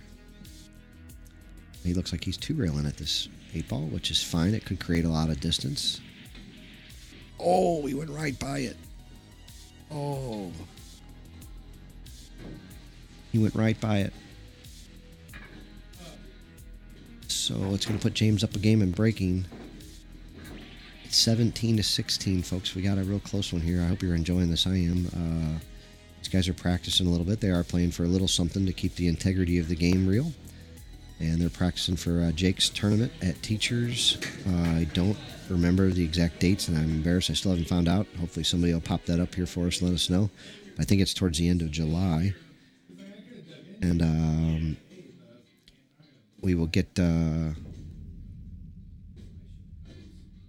we will get those dates up there. Like I said, so it sounds like it's going to be a fun tournament. I think he's got 40 or 50 players already signed up. John and I think Dan Otto are all going to play in it from the Players Club. I'm sure Snodgrass is working, so I doubt he'll be playing. It's a B player only tournament, I believe. Which a B player in St. Louis is, a guy that can maybe break and run 2 out of 10, 3 out of 10, something like that.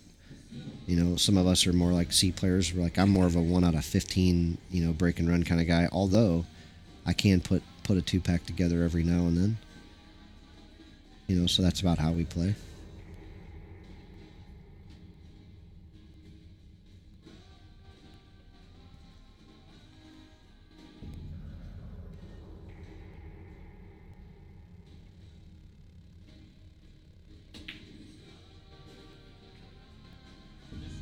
So he tried to put a big stroke on that ball. He scratched. I don't know. I don't know why. John setting up for little draw off the rail. I kind of don't love this. And this is why. Well, I shouldn't say this is why. This is one, I think it's tough to get a good angle on the 5. She did. Yeah, he actually might be playing really, really well here, and I'm just questioning it because I don't know what I'm doing. He seems to be doing really well at placing that ball right where he wanted. It just looked tricky to me from where he put it. But he actually played it really easy to make shots and come out to the middle of the table. This shot for me is just not one I love or want to shoot, and but he's not afraid of them. So I try to get a little closer and a little straighter, and it just doesn't concern him when he's playing good. Which I'm not saying it should. It shouldn't if he's playing good. He's not, 6-foot shots aren't a concern for him as they can be for me. John's going to tie this game up here. He's going to cut this ball nowhere. And tied up 17-all, folks. We got a race to 4 for the money. Race to 4 for all the marbles coming up here, folks. Big John Stud, John Perky versus James Pila. Cookie, so you're not, as I'm going to be out of it, mean you're not playing in the Jake's tournament? I thought I saw you posted your name in there, you were going to play.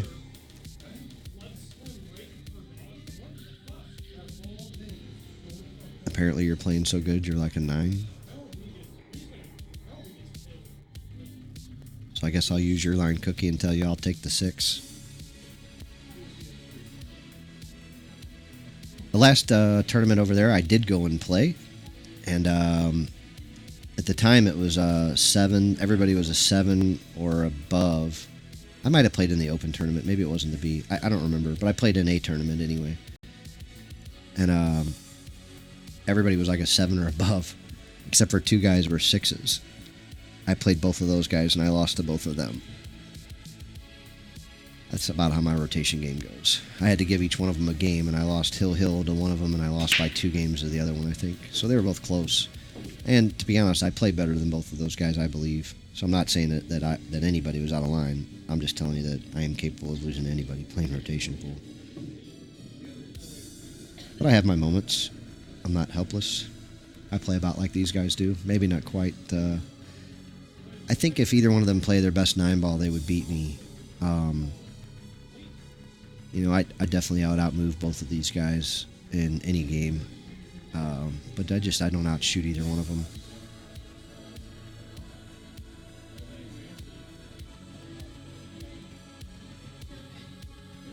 Careful, Alex. Cookie Monster will take a bite out your ass.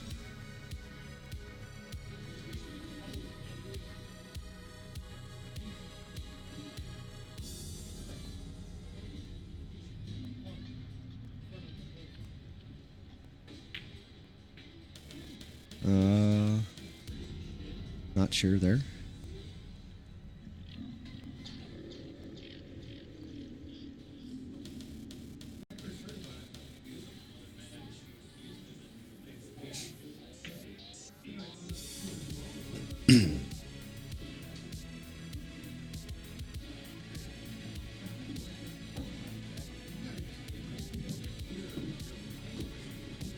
All right. James is looking like the favorite to get out here. He's going to have to hold his composure, hold it together, and not jack himself off over the 6-ball while shooting the 3. Boy, this shot would be a little easier without that. I think he did the right thing there, rather than trying to really do something and jacking up or something like that. He just rolled the ball in. He's taking the 7-foot shot, a little bit of distance. He just needs to stop the ball. Don't overhit it. He did good there. I think both of these guys, when they miss, it's because they hit a ball a little too hard. One of the reasons is they hit a ball a little too hard. I just don't know that they need to hit them quite as hard as they do on this little bitty bar table. Came up nicely right here. He's going to have to work it a little bit, but he should be able to manipulate it as close as it is. Wow. He made it interesting. Shouldn't be a problem. The ball's only about 8 inches from the hole. Cut it in here and just don't scratch in the side or the corner. Shouldn't be a big deal. I hit it with inside as usual. He did as well. Sliced it right in. Went up 18-17. Pulling the old diamond rack out. I just wonder what goes on in their mind. Do they think that's okay? Yeah. I mean, there's got to be something wrong in your brain, seriously, that makes you think it's okay. And what they say the girl was 2 years old. Oh, God. So these guys sound like they're having a conversation out there about a pool player who is recently on all over the news everywhere, molesting a 2-year-old. He is a pool player, if you didn't hear it, and not a good guy. I'm embarrassed to say he's been in our shop a few times, and glad that individual won't be around anymore.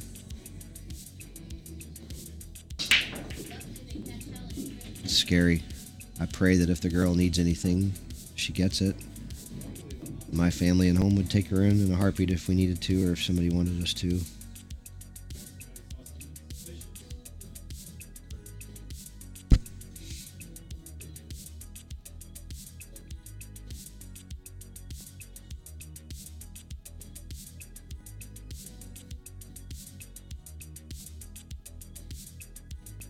Uh-oh. All right, John. You got yourself exactly what you need. You got a roadmap. You just got a little bit to work with right here early in the rack. Got to get from the 3 to the 4. And that's about it. He's talking and a little distracted. And he's lining up a little... I guess he's going to shoot the 4 in the corner past the 9. Nope. Okay, so he drew out to shoot the 4 in this corner. This is all fine. He's doing just great. So roll the forward ahead a little bit, and you can manipulate this shot. I think you'll see him maybe hit this with like some high inside English to spin out towards the 7 ball. It's a pretty classic shot. He didn't even bother, just pocketed the ball. Come out 1 rail for the 8. Looks like he put a little too much pace on that, but it's fine. Completely fine. He likes to cut it from up there as opposed to low down, which neither way is fine, whichever one you like. Now, here's a little mistake here. He's going to put himself on the rail, which is not ideal. He's close to the pocket. Everything's fine, and James even gave it to him. I'm just saying if you want to critique it to the end, you don't want to be on that side rail shooting the 9 ball when you don't have to as a C player. Folks, I think we got 18 all. Race to 3 for all the marbles.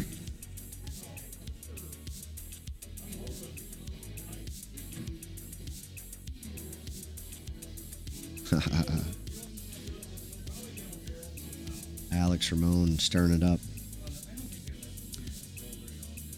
I think, Alex, you got yourself somebody to go back at it with. Didn't you just lose a couple bucks to Mr. Hansen?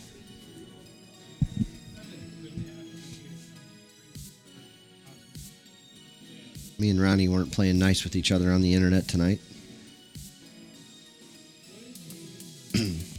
So,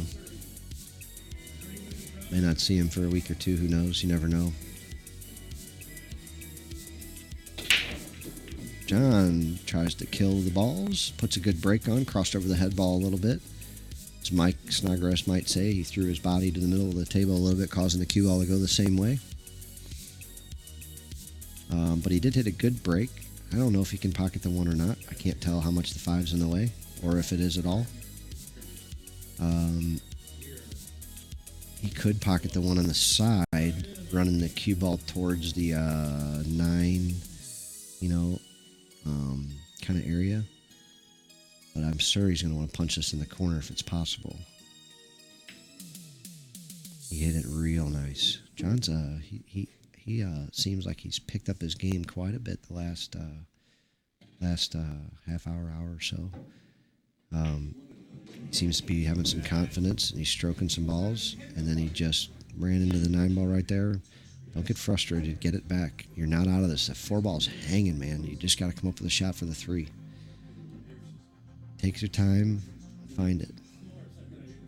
That's why I told him earlier. He seemed to rush his next shot after he hit one he didn't like, and he got frustrated. He just took some time there. I hope he took enough time to just pocket this ball, and, that's all he needs to do, really. I don't think he needed to put that huge of a stroke on it. But like I said, he's stroking balls confident right now, so if that's where he knew he could put it there and that's where he wanted it, then that's fine. I just hope he's not taking chances. But it seems like he's feeling it right now. I really think he is. This might have been a great session for him. I hope he holds it together. I hope they both do, so they have something nice to build off of. This was a nice long match, and it's easy to let things go towards the end.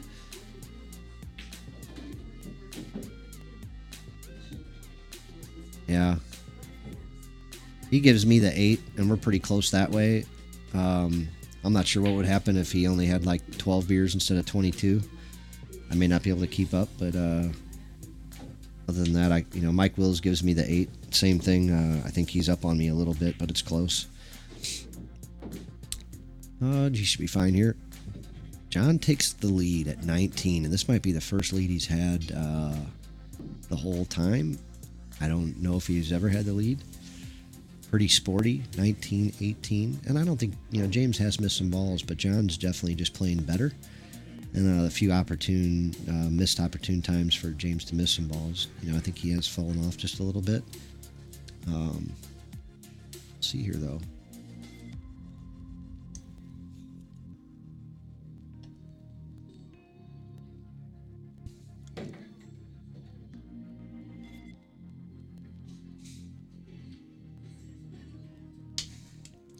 All right, we got the 2 in the back. We got the 3 right above it, and the 4-5 up top.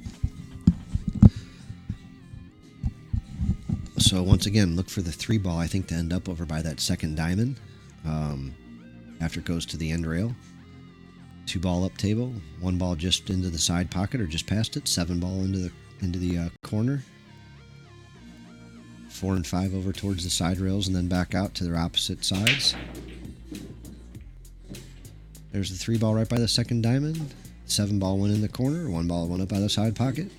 See, so I'm able to kind of predict where some of these balls are going to go. The 2 ball must have hit something to get hung up down here. Usually I think it ends up down table. I could be wrong about that.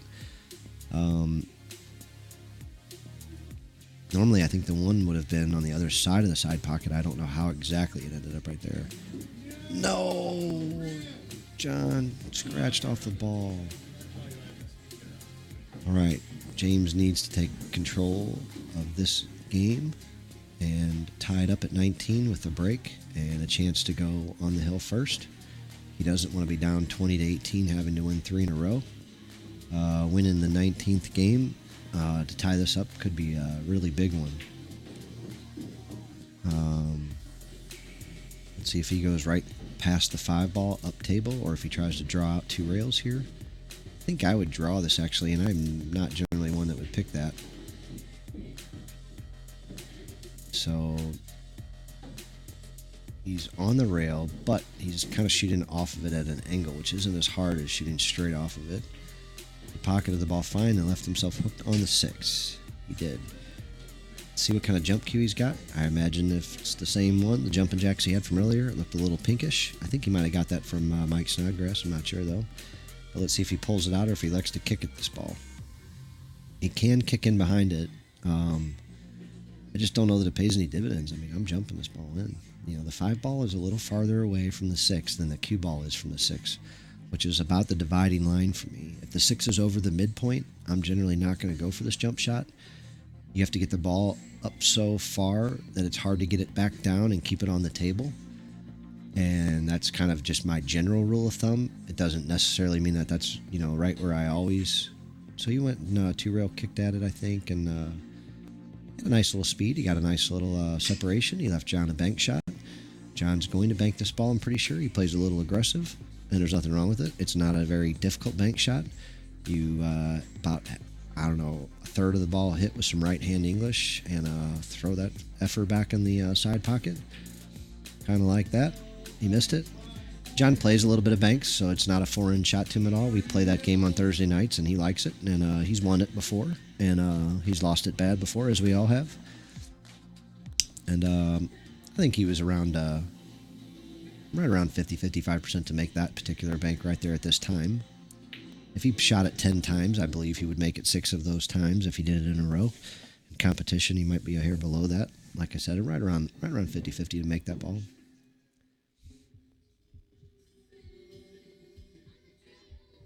James needs to close one out here. He's been slipping a little bit, and he just hit that ball really bad. He shot it straight into the rail. He jumped up a little quick. He's definitely frustrated. Definitely tell. The good news is for him is there really is no problem with his game. He's just falling apart a little bit at the end. It's 11:10 at night. Not sure what time he got up today, things like that. But I don't think there's a big problem with his game. I think it's just a possibly a stamina, focus, things like that. John shot it into the rail too, although a little bit closer to the hole. We're getting one step closer. Let's see what we see here. You can hit this really thin, right, where that, just really thin, and just cut it in and let the cue ball just come back up table. He didn't hit it thin enough. I like to hit that ball thinner so it runs straight back up. That makes sense. You can also go rail first and spin that ball out 2 rails. I don't think like you have as much control over that because it's really difficult to judge exactly how thin you're going to hit the ball and with exactly how much spin and the ball can run. He's the favorite here to drop this ball. I hope he does. I'd like to see a 19-19. And we got it, folks.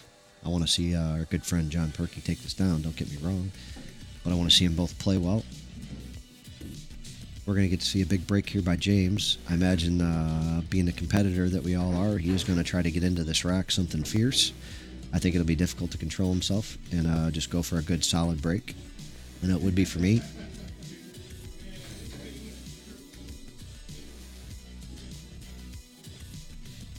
Here we go. So James has the 3 and the 8 up top. And where he breaks from, this 1's not going to go towards that side pocket, but the 4 should still go. So the 4 went straight in the hole. The 1 ball came out. He got a nice break, nice spread, and he's got a bank shot at the 1 if he wants it. And he almost could play a 2-way. I think I'm shooting this ball because you could bank this ball and try to make it and leave the cue ball where it could pocket the 3, and you might get lucky and not give up a shot at the 1 if you miss it. And so I don't know if this ball might cut in the side too. Yeah, he did go for it. He did kind of play a 2-way, although he stiffed it a little harder than I would have. I don't know that I would have hit it that hard. I would have tried to control both balls more. But I don't think there's anything wrong with going all out to just make that ball either, which is what he did. You know, I'm not going to say it's wrong. I don't know.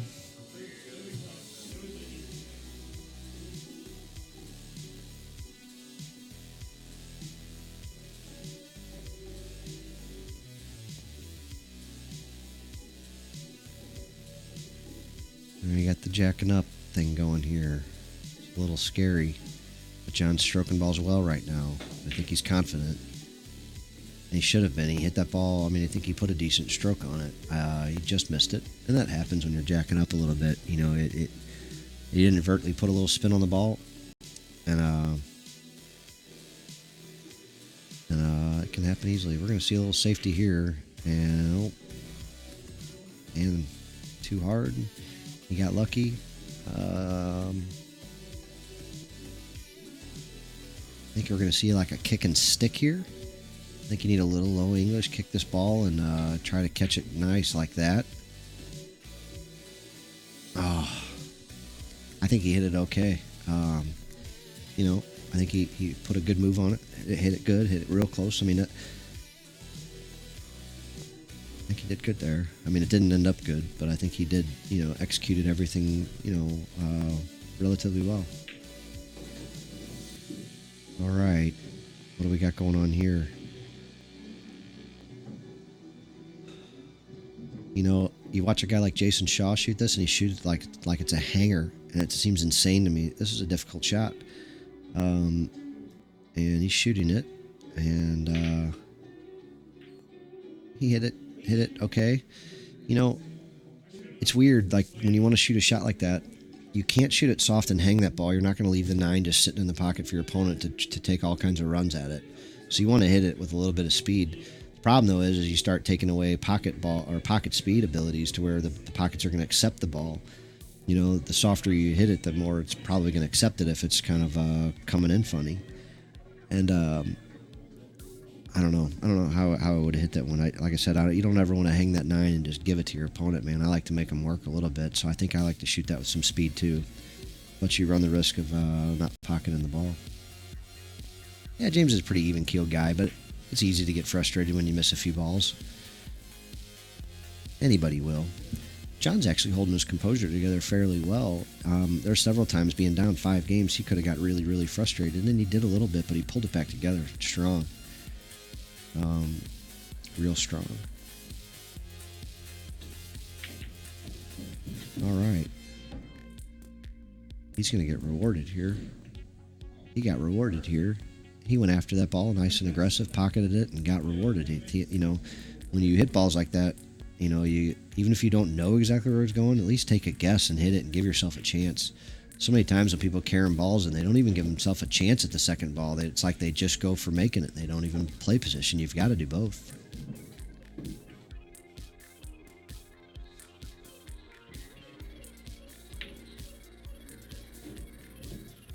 All right, James pocketed that ball good.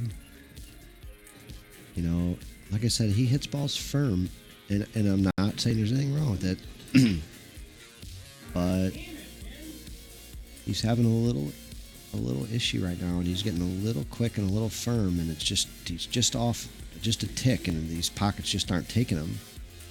Now a couple of these he's missed a little bad, but like I said, he's not far off. It's not a big problem to solve. It's not really even a pool problem. That was not a very good leave. I don't know if it was a poor choice or if it was I don't know what he was trying there, but if it was a poor choice or poor execution, but he needs to bear down and make this ball. This is the difference between winning and losing sets, man. There's you just at some point in time you got to be the guy that buries that shot, you know, and or gets lucky, one of the two.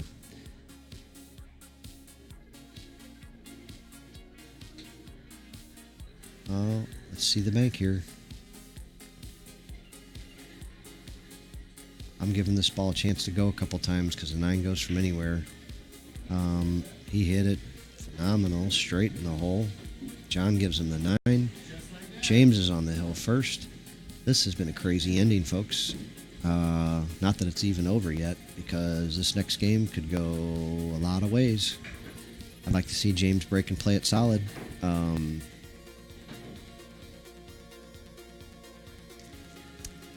Cookie, I noticed his back elbow a little bit too, but I don't want to critique it at all because it looks like he's coming through fine. But you know, I also don't know what. I've seen so many good players do things like that. Like, you know, Dave Powell from Illinois is one. So it's, you know, you talk to Mark Wilson. He talks. It's all about how you come through the cue ball is the most important thing. You know, you can do different things as long as you come through the cue ball consistently and everything's same every time. I don't know that it's ideal to try to, you know, work your way back to things, though. But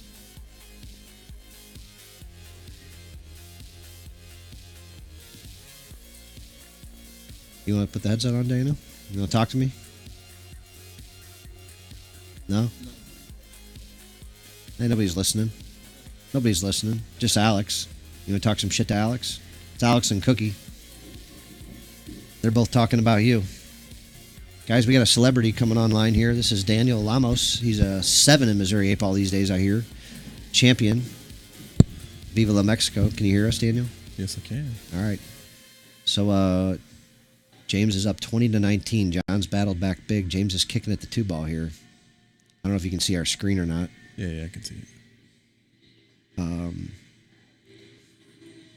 James has gotten a little bit frustrated and a little quick and a little... few little things here. John's got a chance to tie this up now.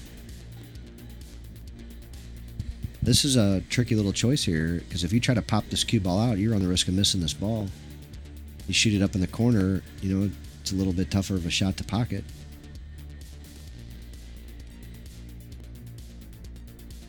This is one of those little bitty angles right here where it's tough to see if this is a really easy shot, you know, with a nice little draw out, or if you're really just barely getting past that nipple. Yeah. So he shot it in the corner and risked missing it. He didn't get the shape for it, but... Right. Now, that ball's deep in there. You know, these diamond tables, as deep as that ball is, man, it's not easy to get to, and it's not easy to get the cue ball where you want it out of there either. Yeah, and they tend to play real short, you know. Yeah. So that doesn't help either. And my little table, even though we got new cloth a month ago, still plays tight. Yeah. You know? So, I don't know if he's even going to be able to hit this ball. I can't tell. If he can get to that point in there, he can get it. Oh, see what I mean? Yeah. Those shelves are so deep, and they're it's very deceptive, man. Because you think like, oh, I can go rail first and clip that ball, and you can't. It's in there. Yeah.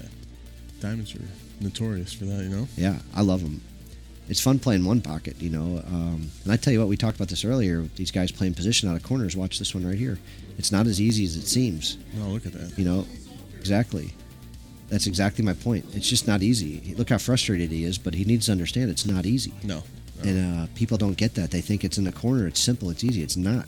Yeah. Because you can hit that ball so thin or thick, and the spin and everything just Yeah. it's tough. Deep. Let's see what he does here. Alex is getting dirty on the stream here now. Snodgrass told you to talk louder too. Okay. Just tell him to shut up. All right, Mr. Percolicious here. What do we got? He's playing safe. He did not get it. Nope. Didn't get it. But Yeah, this is what I was talking about when they first started. That we're going to see some unclean pool at times and some clean pool at times. And these guys, like I said earlier, they're capable of breaking running racks and looking like they know what they're doing, and they're also capable of making some shots, that'll make you scratch your head. I'm right there with these guys. I play about dead even with right with these guys. So I understand their frustrations and their pain here. Yeah, the table playing so fast, man. It kind of throws you off a little bit. Well, you know what? It's strange because the rails kind of play fast, but the cloth still plays a little slow. The cloth will drag a little bit sometimes. It's still brand new. That's a good shot by John right there. He hit that ball really good. John's actually really feeling it this last hour or so. He's stroking balls in with you can tell there's no hesitation. He's very confident stroking them in. And James is looking like he's pounding them in at this point, like he's trying to force them in. Yeah. Yeah, I guess like at the end of the match, usually that tends to happen. But if you keep stroking like John is, see, John, I've talked about his game a lot. He doesn't have the ability to slow roll balls, and he will almost always go for the stroke, the extra rail, which I'm not saying there's anything wrong with it. It's just look at this shot. oh, wow. He got dead perfect on accident. And he's going to roll right up here for a good long shot at the 8. Let's see if he leaves an angle to draw back pass to this side, which I think is what he wants to do. Yeah. Looks like it's enough, but I think so. sometimes this can be a tough little shot right here. 'Cause I think you just draw to the stun. end rail here, right where that chalk is, and let it bounce out. Yeah. Oh, wow, he hit that phenomenal. I'm telling you, these guys come with some big shots, And that you can, like I said, when you watch them run out, you can tell they know what they're doing, but you also just see a few shots here and there where it's, that's why we're just C players, Oof. We got Hill, folks. 20-20. We got a race to 1 for the cheese here.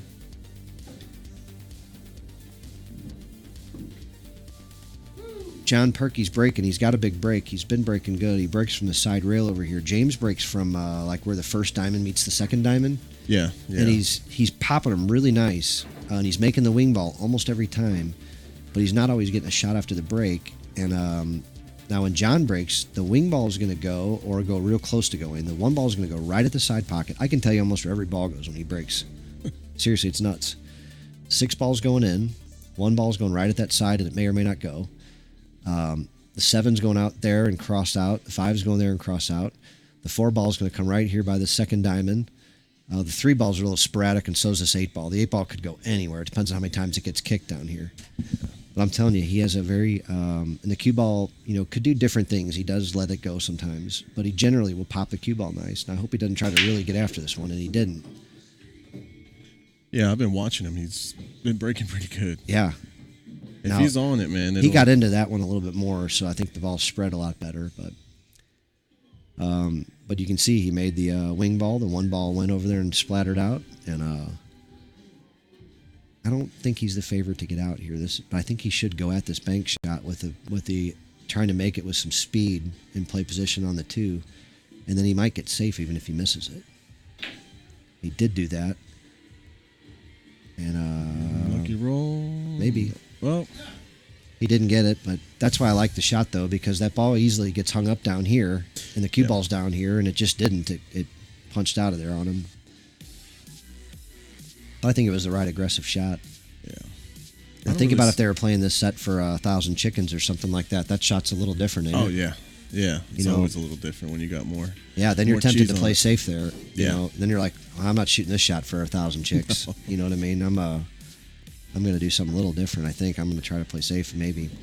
That's what. The funny thing is, no matter how you're playing, though, it should be the right shot or not. Yeah. You know, and that's tough to do though when you're playing, you know, on your own, on somebody else's, on, Yeah. you know. Now, if they were playing for a lot here, they probably would have done something different than play this hill. I know I would have. Yeah, he should be out from here. I mean, no, maybe only trouble ball I see is getting from 5 5 to 7. to 7, but other Yeah. than that, That's something I bring up almost every game of where he might have trouble. The problem is like what I try to explain to people about C players is that they could get just a little off on one ball and it changes the whole game. Yeah. Because they don't have the recovery shots that you know, some other players might have. You know, I don't know what changed in your game so much recently, because you went from a 5 to a 7 in a 2-year period. You know, wouldn't you say? yeah. I mean, one of the main things, like you said earlier, I was listening to you over there, but slow rolling on these tables can make a big difference. So what I've been doing is I've been going the longer, you know, take the extra rail, and it makes it way easier. Letting your stroke out. Yeah, let your stroke out a little bit instead of, you know, babying everything. Especially with these fast tables, man. Yeah. You know, you put a little English, the Yep. rails are grabbing a little bit more. It just throws your whole game off. So Well, here we go. Look at this. He left himself a tester. Now, I don't like to see this for the money. You know, I want to see a clean game here. I don't want to see this ball bouncing around everywhere. You know what I mean? I hope he pockets this ball nice and clean and closes us out with a nice little run. And not because I don't want to see John win, only because I just want to see a good, clean game of pool. I don't want the guy to win this hill because the guy dogged the 9. yeah, You know, and but yeah, I think these guys are both close, man. And James's problems aren't really pool related. He's just gotten frustrated and tired, and I don't want to say lazy, but he's not. Look at that, buries his bone. He got a little unfocused yeah, the last hour or so, and John really focused the last hour or so. yeah. I play a lot with James, and Oh, you do? yeah. So So you're a little better than him, I'm guessing. I'd say we're about even. You know, sometimes he'll be Oh, really? on it, and sometimes I'll be on it. But Oh, wow. Yeah. Okay. I just assumed you were probably a little ahead of him from what I've been watching mostly. I haven't seen you play a whole lot.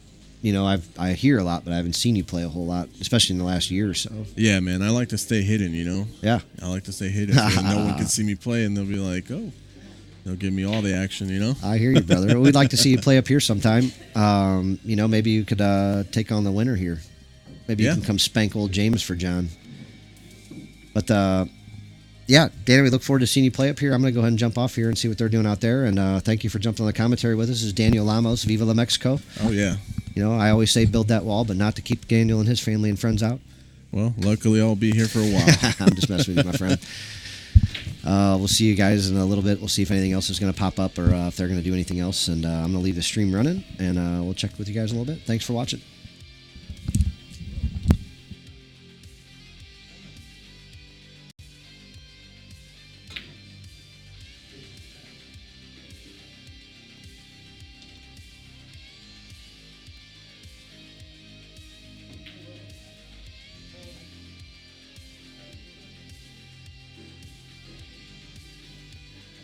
I didn't think I was working today, and then they called me in. So, and then I have a cab and no AC. Then I got back home, had some drinks, and You can tell that, like, I don't want to say lazy, but he's getting a little tired, a little frustrated. He's just not. in the beginning, he was kind of more Last hour, though, he played good. Stroking balls. He wasn't ultra confident. I can tell every stroke. He's ultra confident. I was having a lot of problems putting him in towards the finish. I think this guy yesterday. He doesn't have. I think I said that on the finish ball. On the ball, that's the only thing that But I started small, caught myself. And then I started pulling it back. good news is I don't.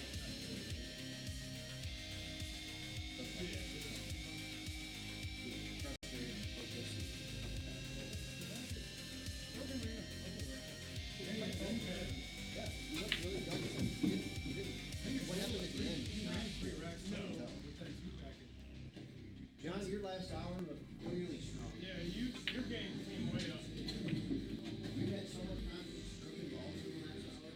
You saw every shot. I'm like, you know what? I'm so confident. I'm gonna stroke this ball. This distance.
He's like, don't fucking say shit like that. I'm like, no, I'm dead serious.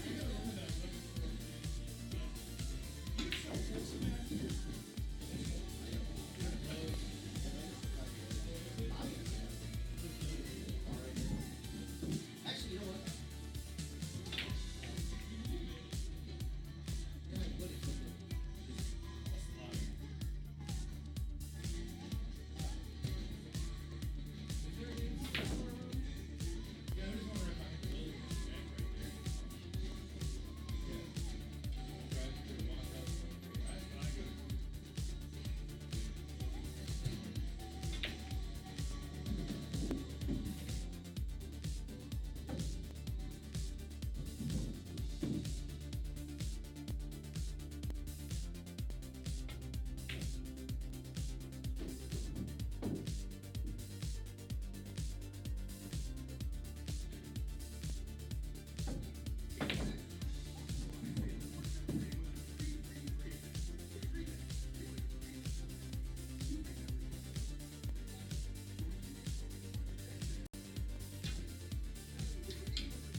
What's going on, everybody? How's it doing?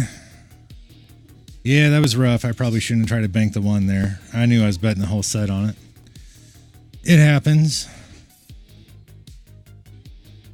There's some talk about maybe doing some doubles. But those guys ran out to, I think, get a drink or something. I'll let you know as soon as I know. In the meantime, how about you guys watch the highlight reel? And I'll be back in a couple. Over there again.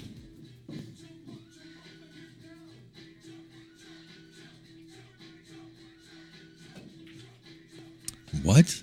What?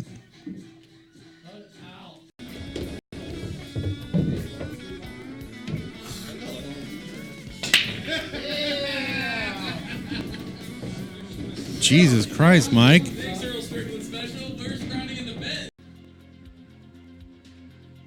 I think a lot of people lose out on points because of that. What? He's beat some, back when he used to play a lot, he beat some top-notch players.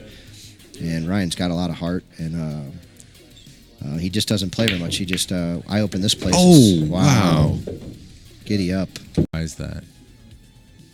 But Ryan does like to play kind of loose. Yeah, he's not going to go quite that crazy.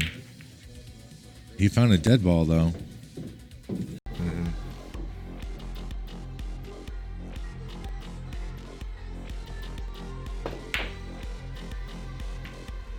Oh, little kiss? No way. Oh, it's on video. Record that.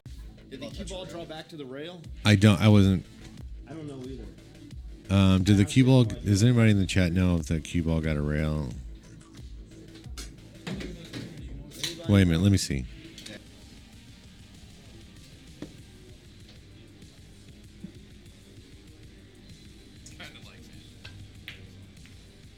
No way. Oh my goodness.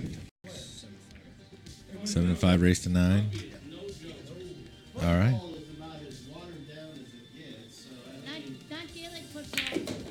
Gaelic football. Oh my goodness, that 9 ball. What just happened? That's Flynn. Oh, he knows. He knows I'm personally sorry. Okay. Everybody knows. Oh, Brendan hit this ball good. He hit this ball real good. We're not having this conversation on the interwebs. Not in a pool room. We can't have it on the internet. We're not having it. Never going to happen in a pool No. room ever. No. Oh my God. Are you fucking kidding me? Ooh, I clipped it with a cuss word.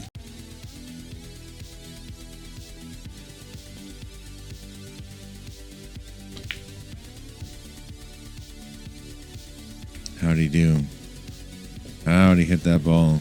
Well, I mean, and I'm also doing something else too. If anybody wins the tournament, This is for the second, the B tournament, right? no, this is for everything. This is If real any- tournaments. If anybody wins Look, any you of my just practiced that tournaments, 2 rails to Wow. they go Shot anybody. down. How'd you guys come out? Pretty well, even? Still seems suspect. Yeah. Wow, what a shot, Alex.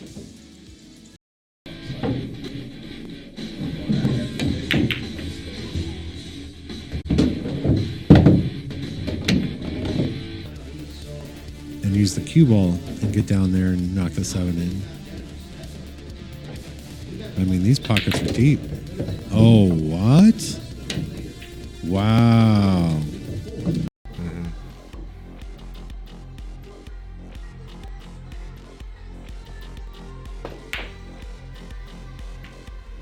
Oh, little kiss? No way. Oh, it's on video. Record that. Look at this. Yes, I did. Anybody see that? Oh shit, I got a clip for you. North and come down, go through the mountains. Yeah. Well, look at this shot. Look at this shot. Yeah, I love that shot. I hit that one a lot.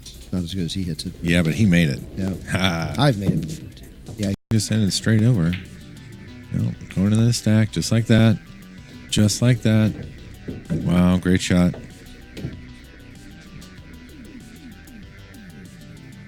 It looks like.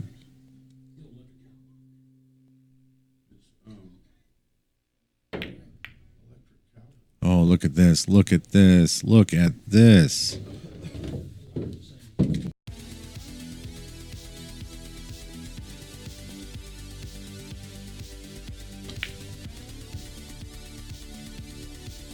How'd he do? How'd he hit that ball?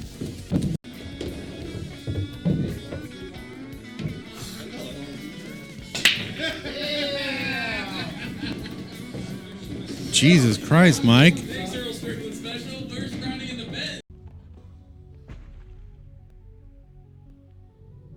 So what you won't see with these two necessarily is a bunch of, like I was saying, oh wow, how'd he hit it?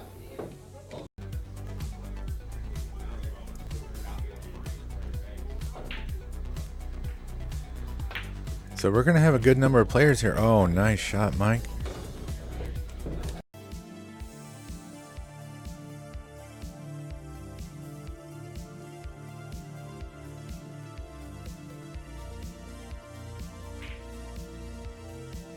Oh wow. Trying to make it. I mean, you want to hit it relatively good, but oh gosh, what's going on here? These balls might be all going. Yep. Oh wow. That's but I couldn't tell you exactly when they were going to do that. Oh, look at that. Rated player there. Well, I mean, and I'm also doing something else too. If anybody wins the tournament, This is any for of the my second, the B tournament, right? no, this is for everything. This is If real any- tournaments. If anybody wins Look, any you of my just practiced that tournaments, 2 rails to Wow. they go anybody. And use the cue ball and get down there and knock the 7 in. I mean, these pockets are deep. Oh, what? Wow.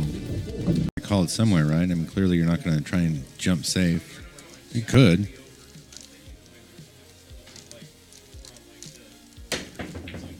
Holy cow. Has not really found a way yet. Also, I don't look like Dave moved his coin. He might be playing the 10 ball now. Yep, he got it. Wow, great shot. All right, guys. I think our action's all dried up here, so I'm going to go ahead and shut it down for tonight. How did Justin and Shane play for that 40? I don't know offhand.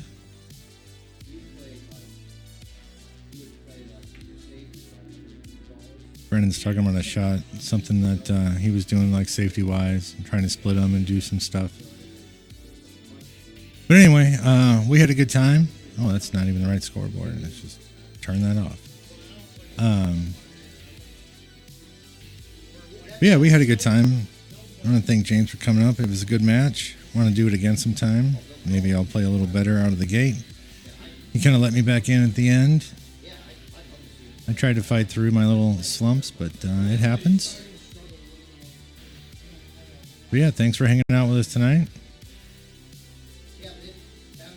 And we will see you guys next time. Hope everyone has a good rest of your weekend. Try not to get washed away and try not to get sunburned if you're going outside and doing things. All right, Mike, they might still be here. I don't know. I think, I know, I'm pretty sure I'm going to take off. I'm hungry. Didn't really have much of a dinner, and I probably should have brought some food to snack on, but oh well. All right, I'll catch you guys later. Have a good night, everybody. Thank you. It's tough back there to figure out exactly what you got. The exact angle you have. So I can't be like, oh, he's at the perfect angle to kick this. Yeah, it's a lot different when you're on the table. It's hard to see, like, can he go one rail and spin into this ball, or does he have to do this? Oh, here's another one. This happened.